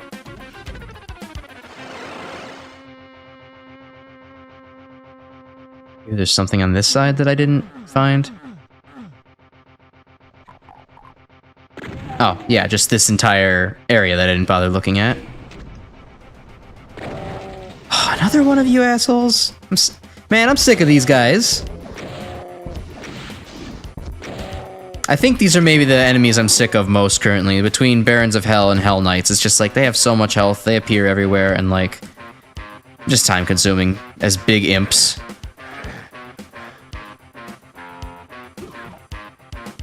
Okay, so back out this way. Now I have a red key. I can actually do some things with this. I think explicitly I remember down there was a place I could use it.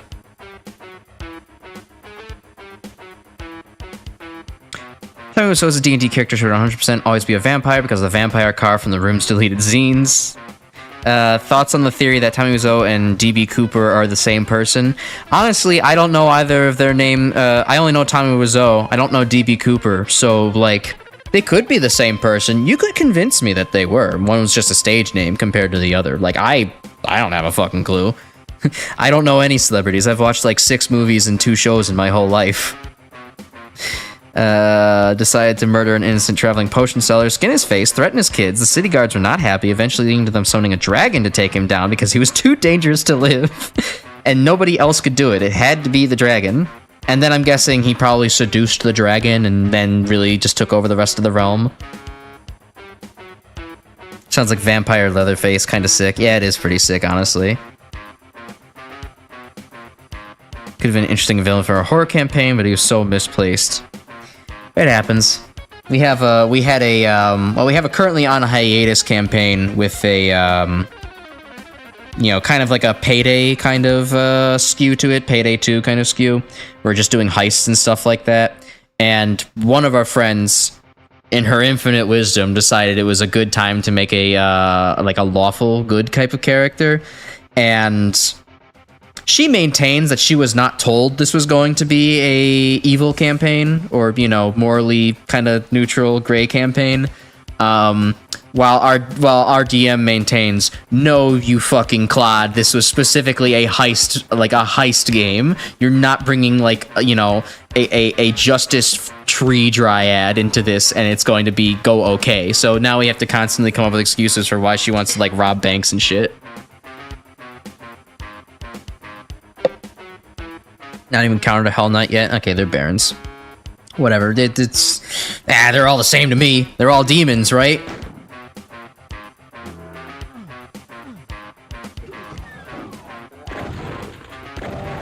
Oh, thank God, some contrast on the Spectres. Ran off, but that's okay. Climb up the stairs correctly this time. There we go. D.B. Cooper was the guy from the 70s that took a plane hostage and stole a bunch of cash and was never found. How have I never heard of this? And more importantly, why isn't there a Wendigoon video about it? This is how I learn my obscure knowledge of, like, American criminals and things like that. It's specifically and only through Wendigoon will I ever learn. Well, that was kind of pointless. Anywhere else I can use the red key? Those are yellow skulls up there, aren't they? Well, I guess I can wrap around again, now that I've managed to put myself back down here.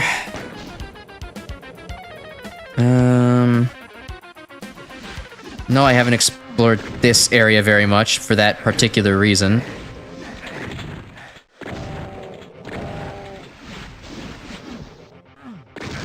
Oh, okay. It's better just to load at this point.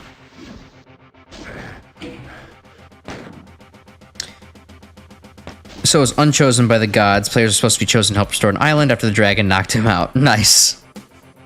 He was no longer favored by fate.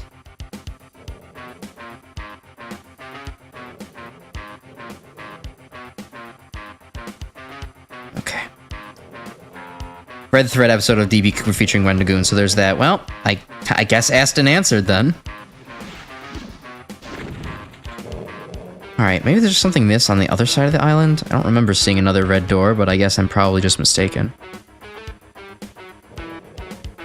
Alright. Didn't make it over. It's so Jover. Oh, that is a red door. Okay.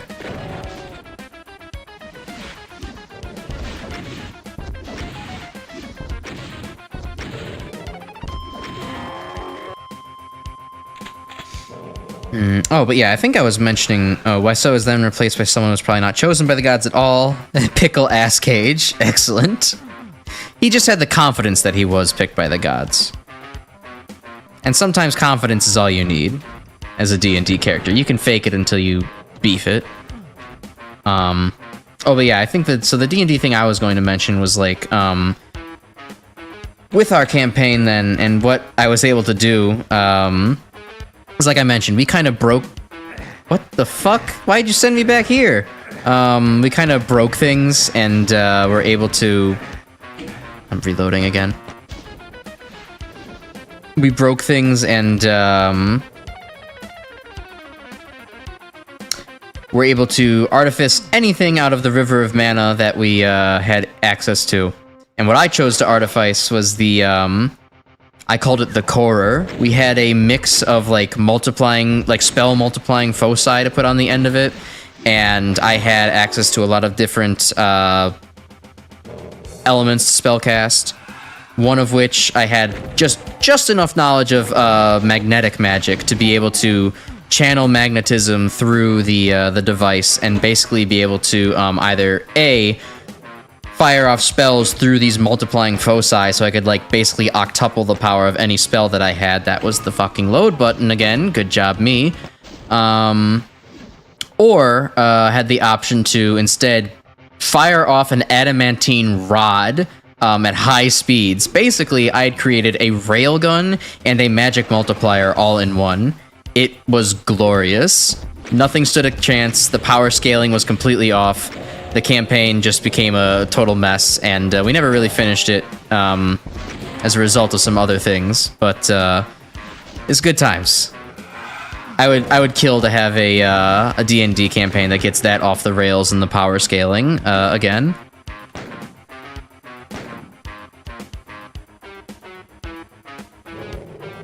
Okay, can I please? No, it's going to keep...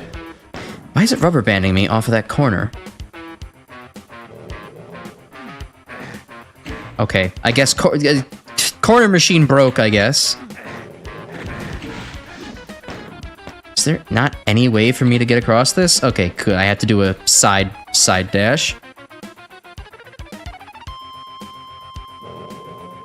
You know, because of the Warden outfit made out of a pickle. Well, I guess that's better than being Pickle Rick, so... Still fall in the fucking hole. Whatever, just kill this guy. He's annoying me.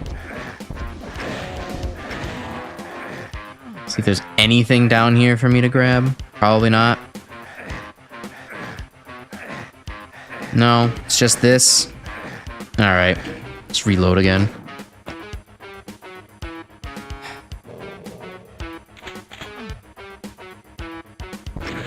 Fuck. I should have known that was gonna happen. Whatever, just... I guess he's not hurting anybody. Just leave him there. The lost child will find his way out eventually. Giant cucumber from the Dryad's Gardens. Picked it, carved it into a suit. He was the bard. Of course he was the bard. It's always the fucking bards.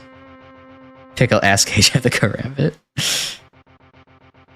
Yeah, it was really busted. Our entire campaign was, I mean...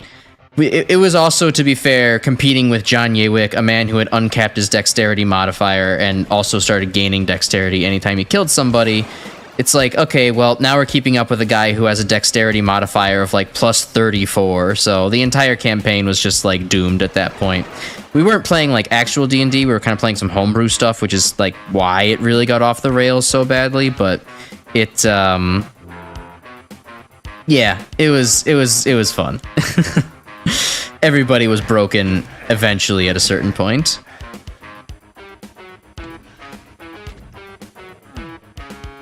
That looks interactable over there, maybe? Hold on. Save the game again.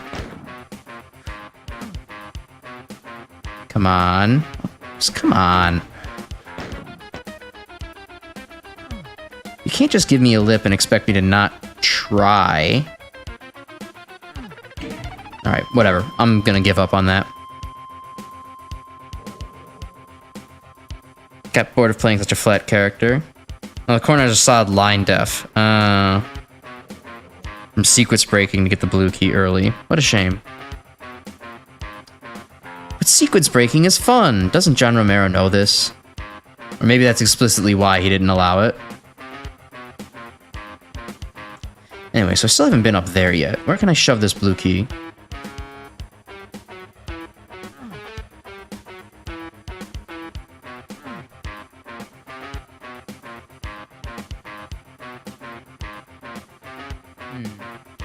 I guess it would. I guess that's. Oh, okay. So that was the opposite side of where the red key door was. All right.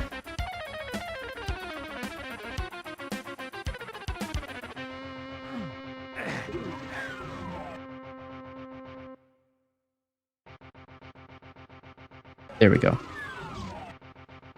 Like I said, I don't have very good map memory. They pay me. They pay me to lead, not to read. I'm doing a great job of neither, but don't think about it. There's a big ass blue. Look, I saw that, but I didn't realize how to get to it, and I forgot the staircase went up there. Took me a second. His final character in the campaign was actually compelling with a cool backstory. Samurai was cursed with resurrective immortality. Ooh.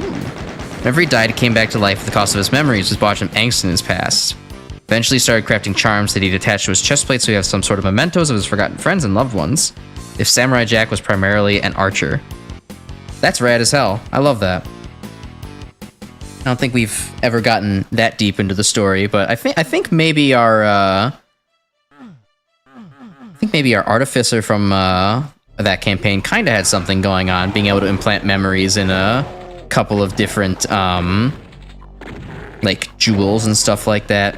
So we had a problem where we were being kind of like, you know, we had a problem where we were being basically hunted down by assassins because John Yewick had come from a criminal organization that he just happened to get out of in a very stupendous way. I wonder where I've heard this plot point from. Anyways, and we were all kind of, you know, problem to that. And yeah, there was a lot of times where we were in danger of being killed. And there was one time where it happened, and then we had some weird, like, that artificer character had like kind of gone through a back in time thing to like keep the campaign going because we kind of ended on a very unfun note when we all got TPK'd. So yeah, we had some fun powers. It's been so many years now though. I mean, hell, it's actually almost been 10 years since I've done that campaign. I was 18 when we started it. I'm 26 now, getting pretty close. It's hard to keep it in my memory, you know? I only remember the general gist of things now. I really would love to get back into playing D&D, but, I mean, God, where do I find the time nowadays? If I wasn't streaming, I would find the time. I guess I could make streams into D&D into streams, but, like I said, I haven't really worked on conditioning my friends to, speak by my pseudonym rather than by my real name. Eventually we'll get there. Or eventually we'll have a community to have enough people here to do a D&D campaign off of. Either way. Samurai Jack was primarily an archer. He was also... I'm trying to catch up on chat, Mr. Cacodemon. You're not getting invited to the Christmas party. Alright.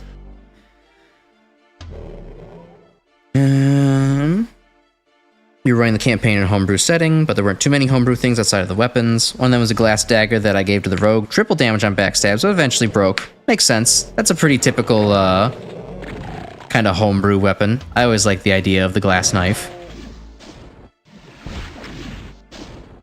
I think we had more of a similar joke weapon within our homebrew that was a...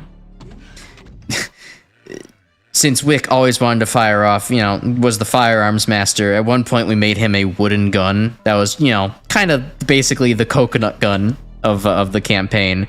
And that thing was supposed to break on, like, most accuracy rolls, but, like, just, it kept missing that, and it almost always, like, got a crit for some reason.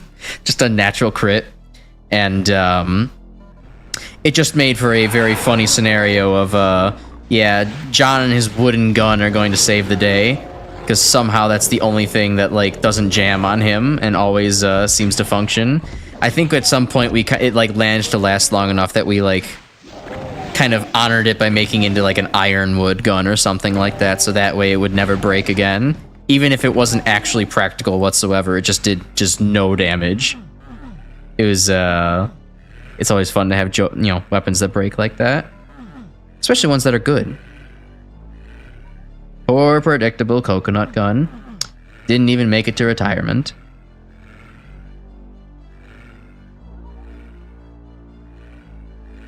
Worst classic series special weapon. Dino Wrecker from DOS. Ooh, wow, that is an obscure pick.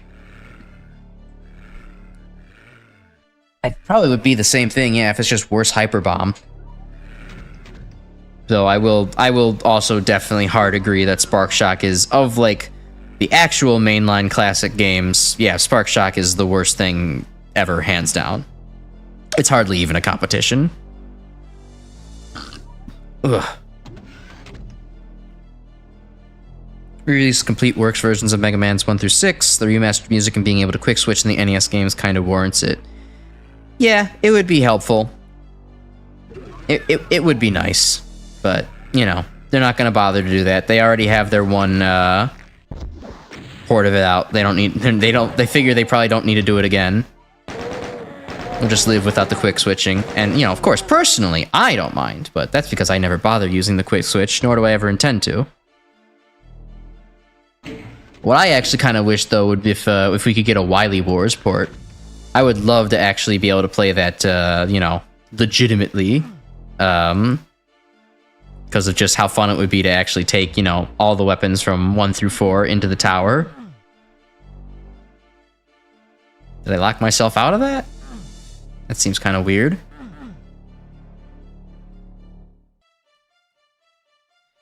Alright, well, look at that. Oh, right, no, it was the button. I have, sorry, attention span of a goldfish.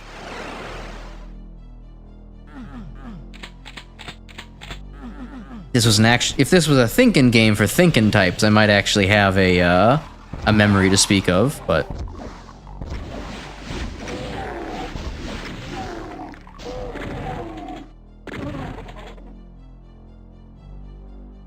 Except the legacy ports fucking suck ass. I don't know. I find the legacy collection ports of the original Mega Man games are fine enough, as is. I don't really have issues with how they function. I have issues with how the X Legacy Collection port functions, just due to the extreme input delay, but otherwise I feel like the classic ports are fine as they are.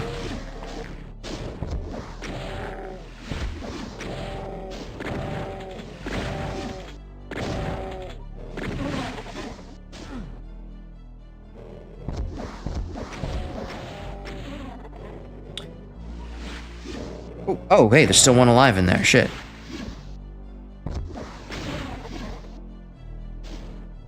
Okay, stretch out my hands.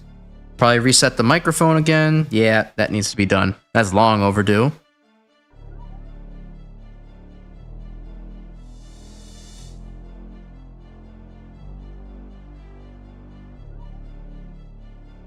All right, synced up again. Sweet.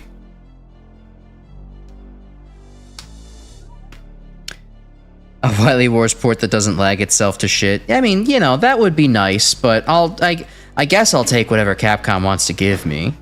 Because I know that I'm not going to get anything good out of Capcom.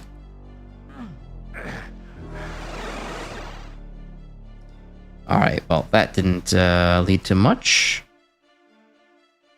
I guess we can go this way. I did leave this door back here untread. Yeah, back this way.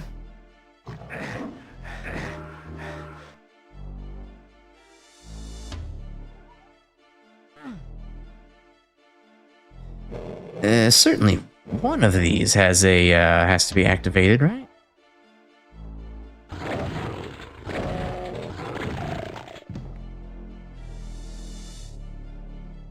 No? Okay, I guess I'll just take the teleport back. There's obviously something there, but I'm not figuring it out.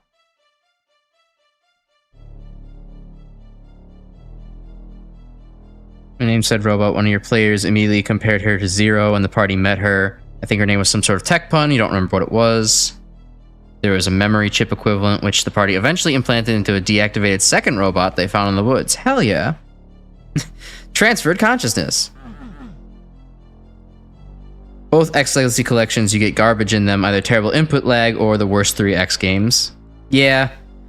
Yeah. For me, it's just like, oh, yeah, this feels par for the course in quality. Because as your certified Mega Man X hater, I'm like, yeah, this fits. Of course Capcom didn't want to spend time making the Legacy collection good. Why would they? The games aren't that good.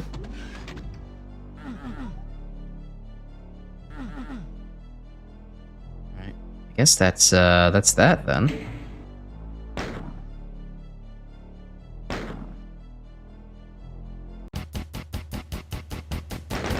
only way we've played the first 3 X games with the Legacy Collection. Makes sense why you hate the X series. Yeah, I mean, I understand that part of my bias is just the insane input lag within those 2.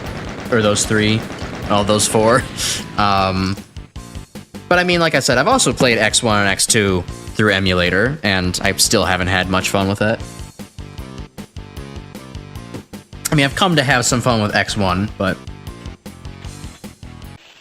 I don't know. I could probably stand to replay X3 and X2 again and maybe get a better experience out of it.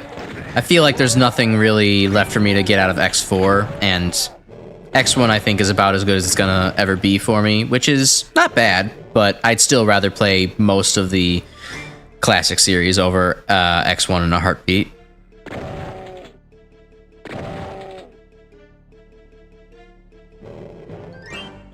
But I will concede more ground on the classic series being full of lots of mandatory use for no reason type bullshit. Again, the more I've seen Alan replay some of the old games, I'm like, oh yeah, you kind of need super adapter for this section for some reason, or oh yeah, you kind of need to pull out like, you know, like Tornado Blow here in Mega Man 8, or you need to like pull out, God, I don't know what else. Probably some other explosive to get past stupid walls, like Mega Man 2 especially. But yeah, even in the later Mega Man games, that is a problem in classic Mega Man, so I'll concede more of that ground, that there is a lot of that stupid shit in both of the series. So maybe it's not as a valid complaint to hold against the X series for me. But I will still maintain that the overall level design throughout the classic series is just better than most, if not all, of the X series.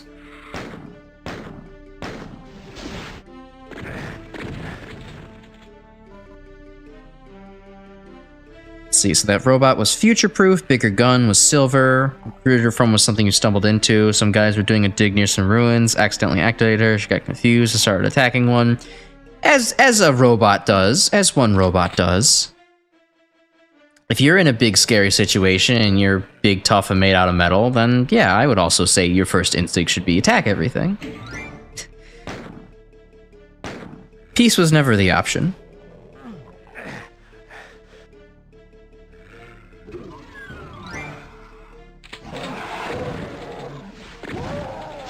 Supplicating to whoever discovers you just ends up being, you know, that's the plot engine for like half of the Mega Man games anyways. Wily discovers some shit and they're like, yes, I will be loyal to you. Why not just be loyal to yourself? If you have free will programmed within you, wouldn't it be a waste to not use it? To commit violence on the people who discover you and are probably going to use you for their own means?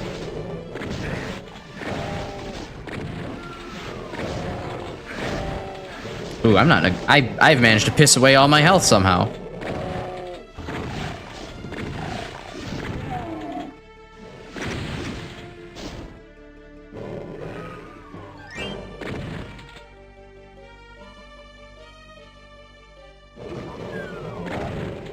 So I should be careful about where I wander now. Oh, I saw that. I saw that. I saw that bullet decal. You're not gonna get me this time. Alright, maybe I should clear out the rest of the room before exploring all that. Mega Zero put it best for the X series, like being given a bunch of puzzle pieces. It's up to the player to fit them however you choose. When you figure out the best way to piece things together, it's very satisfying. Yeah, it can be. I guess I prefer not to have a best way to fit things together. I prefer just being able to, I don't know, throw it together in any order, and it still looks good.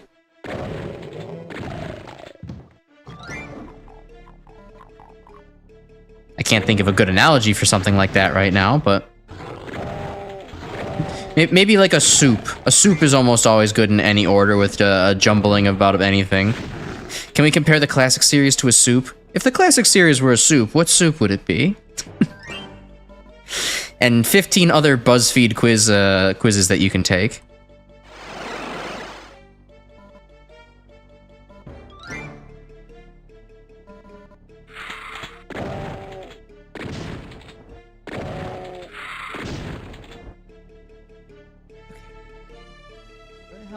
Oh, that's why I couldn't walk down there, you silly little bitch. Get rid of you. Oh, and get rid of myself. Good job. How could I not step in the Kool-Aid, though? It looks so delicious. Love making fun of Mega Man 2, though, because of boomers who insist it's the best thing since sliced bread. Yeah, nope, I agree. I think that's one thing that all three of us in this chat can agree on. It's Mega Man 2 is terrible. And, that's an unalienable fact right there. X-Series opinions mixed around here. Mega Man 2, one of the worst things that Capcom has ever done with the IP. I guess it was good because it sold well and jump-started the series for many people, but after that, you take a critical look at it and you're like, wow, this shit is so ass. Every level I can complain about either my eyes hurting or like poor gimmick communication or mandatory usage of some, well, maybe not mandatory, but near mandatory usage of some mechanic, some item. Ugh, crappy experience. Yeah, and had the poor balancing of Metal Blade. It just allows you to kind of autopilot your way through the game. It's kind of like getting the Plasma Buster in Mega Man in X4. You kind of don't have to think at that point.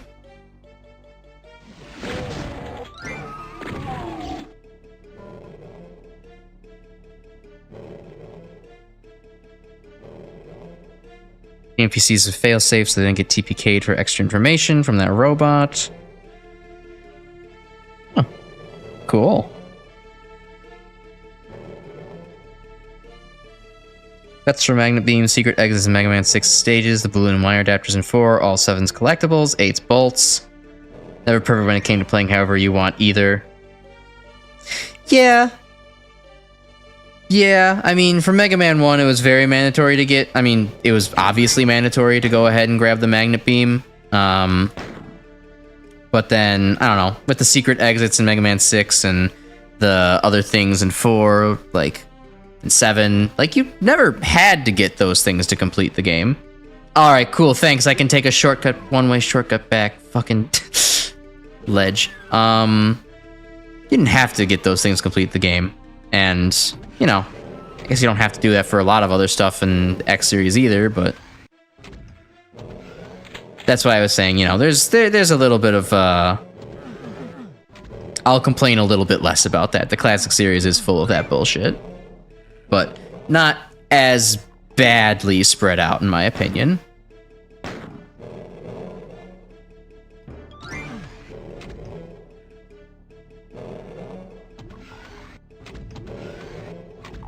Respawning enemies don't need 5 HP. True. Metal Blade doesn't need so much ammo. Also true. Woodman's enemies are all weak to his weapon, but none of them but 2 appear outside of said stage. Yeah, game design's hard, guys. it's so hard.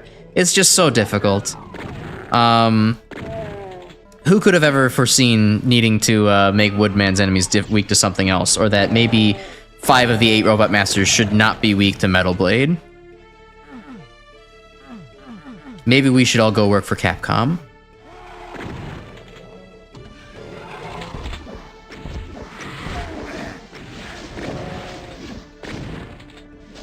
Yeah, I mean, I guess I wouldn't... I guess if I really looked in my heart, like, no, Mega Man 2 is not, like, an awful game. It's, like...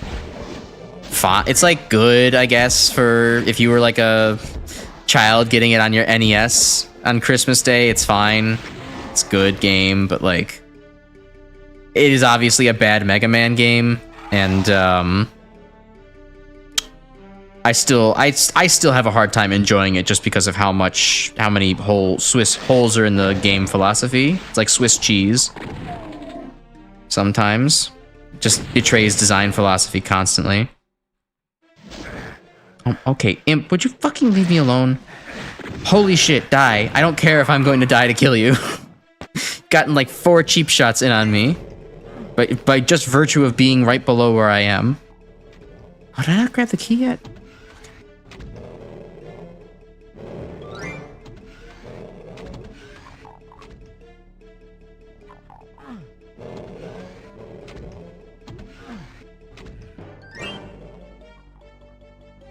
Get back into Megamix engine again. It's hard to get back. I mean, yeah, it'd be fun. Like, I would I would love to learn to make more Mega Mix stuff. Like, I only did that one time for a bit in my this level really inspired Crash kind of video.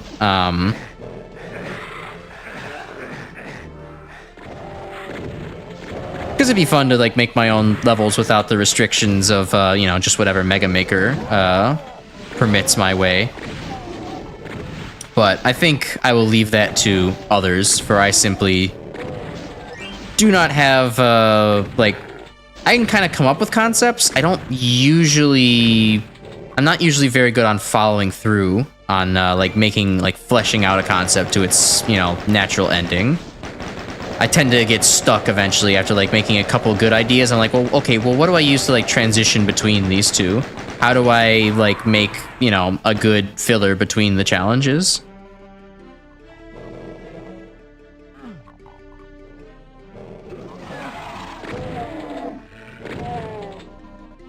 Come on. Through this section eventually. That's not the weapon I wanted to use to get through this section. Well, hey, aren't you glad I at least didn't kill myself on the pinky? Wouldn't that be embarrassing?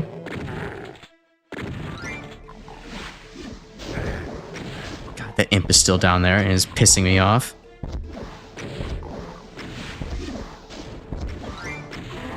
I know I'm playing an old game, but it does still bother me that the y-axis is just not, or z-axis, however you want to look, vertical axis, is just not something that comes into consideration for hitboxes.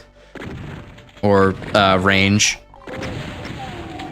That still bugs me in this game, but oh well. I'll take one thing that bugs me over a game being just an absolute dog shit product. Doom is I'm still having fun with Doom. I'm just very good at complaining about things. I guess I'll go back this way.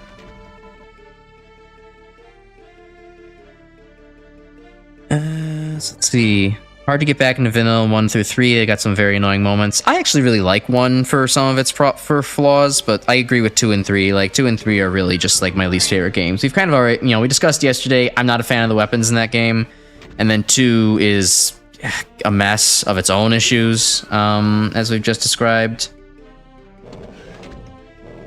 Yeah, but 1 I really like. I mean, outside of the fact that, like, yeah, getting Magnet Beam and going to Iceman stage without Magnet Beam is just like, why are you doing this to yourself kind of moment.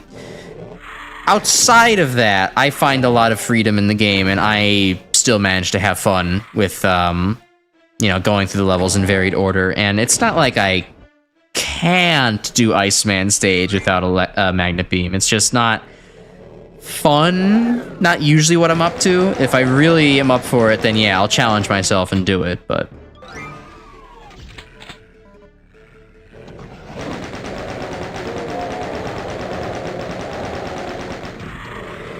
oh, hey, lost souls. Oh shit, lava.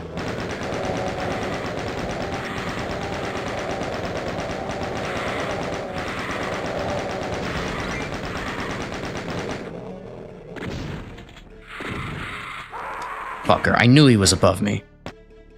I still haven't saved yet. Yeah, I think probably after this stage we're just gonna break for the night and just make the rest of episode 4 next week's. Because this is starting to drag on for a while, and I could use a break. I'm kind of running out of steam to keep talking while replaying the same segments over and over again.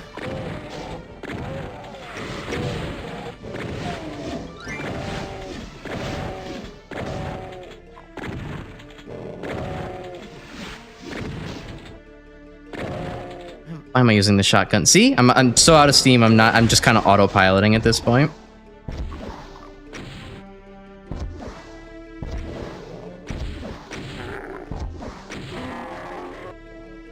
Okay, let's just save in here so that way I don't have to run back in and do that again. Okay.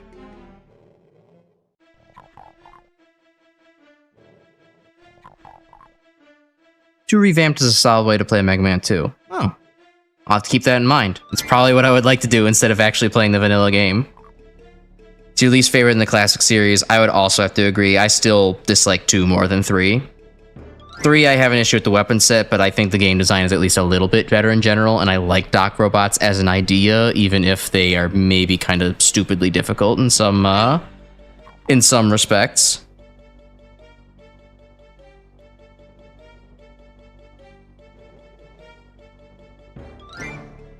Let's see, catching up on chat. Mega Man games that tend to be one's favorites are the ones you play dozens of times to understand all the inner workings. True, of course. All the Mega Man games get better as you know them more. As you made the analogy for, well, as he also made the analogy for the X series, then yeah, the pieces start to fit better together. Although I would say, no, yeah, I would, yeah, because it's a bit of a self-fulfilling prophecy there. The ones you gravitate towards the most are going to end up being your favorites, or because you gravitate towards them because you like them, and then because you like them, you learn them better and you like them more.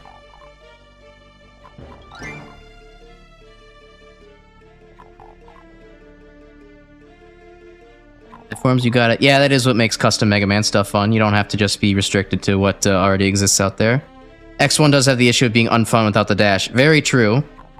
Very, very true, but I guess if I'm making the argument that Mega Man 1 can be unfun without the magnet beam, then it's kind of a similar argument, though. I did challenge myself to get through as much of X1 as possible without dashing, and I was able to do, or without going to Chill Penguin stage first and getting the dash, I was able to do everything but Launch Octopus's stage. Launch Octopus was still too much. Just himself was way too much to do without dashing. But everything else was, you know, a challenge that I was able to overcome.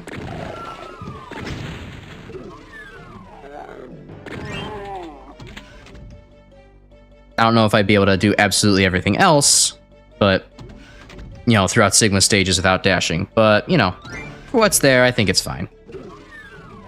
Or for, yeah, what you can do without dashing, I think is good.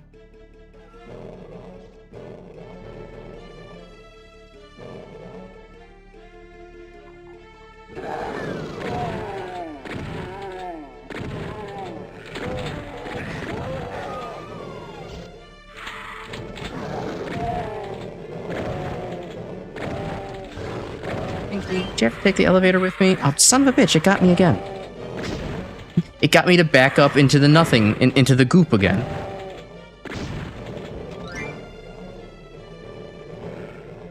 Do you not run as fast backwards in Doom? I'm only maybe just noticing this now. Yeah, you don't actually walk or accelerate quite as fast but moving backwards. That makes sense. I just felt that because almost every other direction felt the same as far as movement speed goes. Diagonals notwithstanding. That I wasn't even paying attention to the fact that I probably can't back up very well.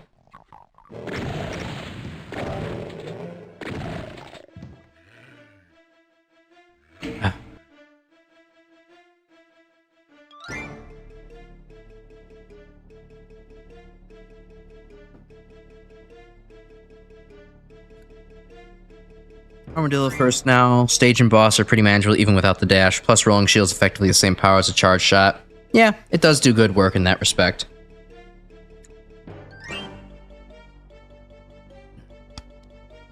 Oof. Okay. Hey, those I'm starting to feel those prunes working. That's another motivator to get this stage done. Let me get this mission done. Oh, D Prototype, you joined a little bit late, but I was saying as a delightful opening to this stream that I was hungry when starting the stream, but kind of didn't eat beforehand because I was feeling constipated throughout the day. Oh, that's what happens if you go down here. Oh, fuck, I saved all the way back here?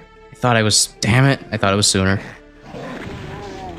But yeah, as an opening stinger to this, I was hungry throughout the day, but kind of didn't feel like eating and didn't have an appetite until stream started. That's because I was hungry, but also quite constipated. And so as a compromise, I took prunes before starting stream today. So we were kind of on a biological clock as well to get out of stream as soon as possible. And now that 2 hours have been elapsed, yeah, it's starting to we're starting to run out that clock as well. into the prune whip. Okay, but on a related but also not related subject, I think I have developed a recipe for prune whip, actually. I have a fucking delicious prune jelly that I actually make for whenever I want to make spicy ribs.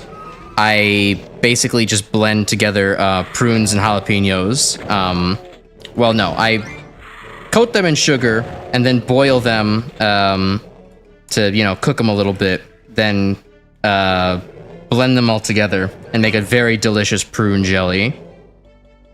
I would highly recommend trying to do something like that if you're into cooking at all. It is hella worth it in every respect.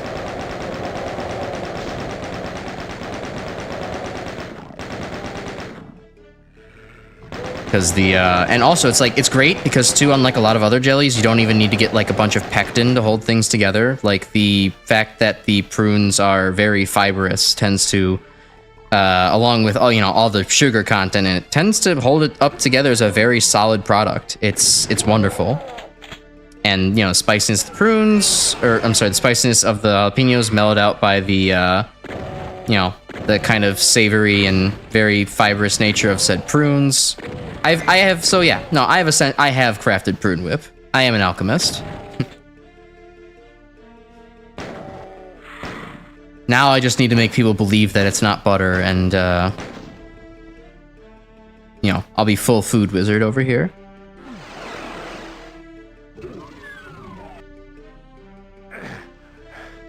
Okay, I have all the keys now. Cool, we can get the hell out of this area. That was just the elevator up. Those are some extra shells and shit. There's the exit over there. Almost certainly missed something along the way, but that's fine. Thy ass is pruned. You don't like the taste of prunes normally, but maybe you just don't like them dried. You do enjoy cooking. I mean... Well, I mean, there's... Prunes are already somewhat dried versions of plums, so... You know, to be further dried is a different story entirely. I think that tends to be... That would probably be a little bit on the nasty side of things. But, yeah, no. Definitely. I love talking about cooking. I do a ton of it in my time. I'm thinking of probably making a deep dish pizza this weekend. Or just this week while I'm still on vacation. Dates. Yeah, that's what you're thinking of. Alright. We make a save game, and then I think we end stream for the night. Or maybe we just clear the starting area, and then we end stream. Alright, cool. Is it gonna be prune pizza? Even I'm not that adventurous, not quite yet. I'm not making a prune-mato sauce. Cheese around the clock, get you blocked. Yeah, it's kind of I think I have a lactose intolerance that makes me more susceptible to cheese in that way. But I think I'll manage to be fine. Yeah, so thanks for joining me for Doom. We got halfway through episode 4. Good God, this episode is actually a doozy. It's this is taking a very long time. It's tough. I like the extra added challenge.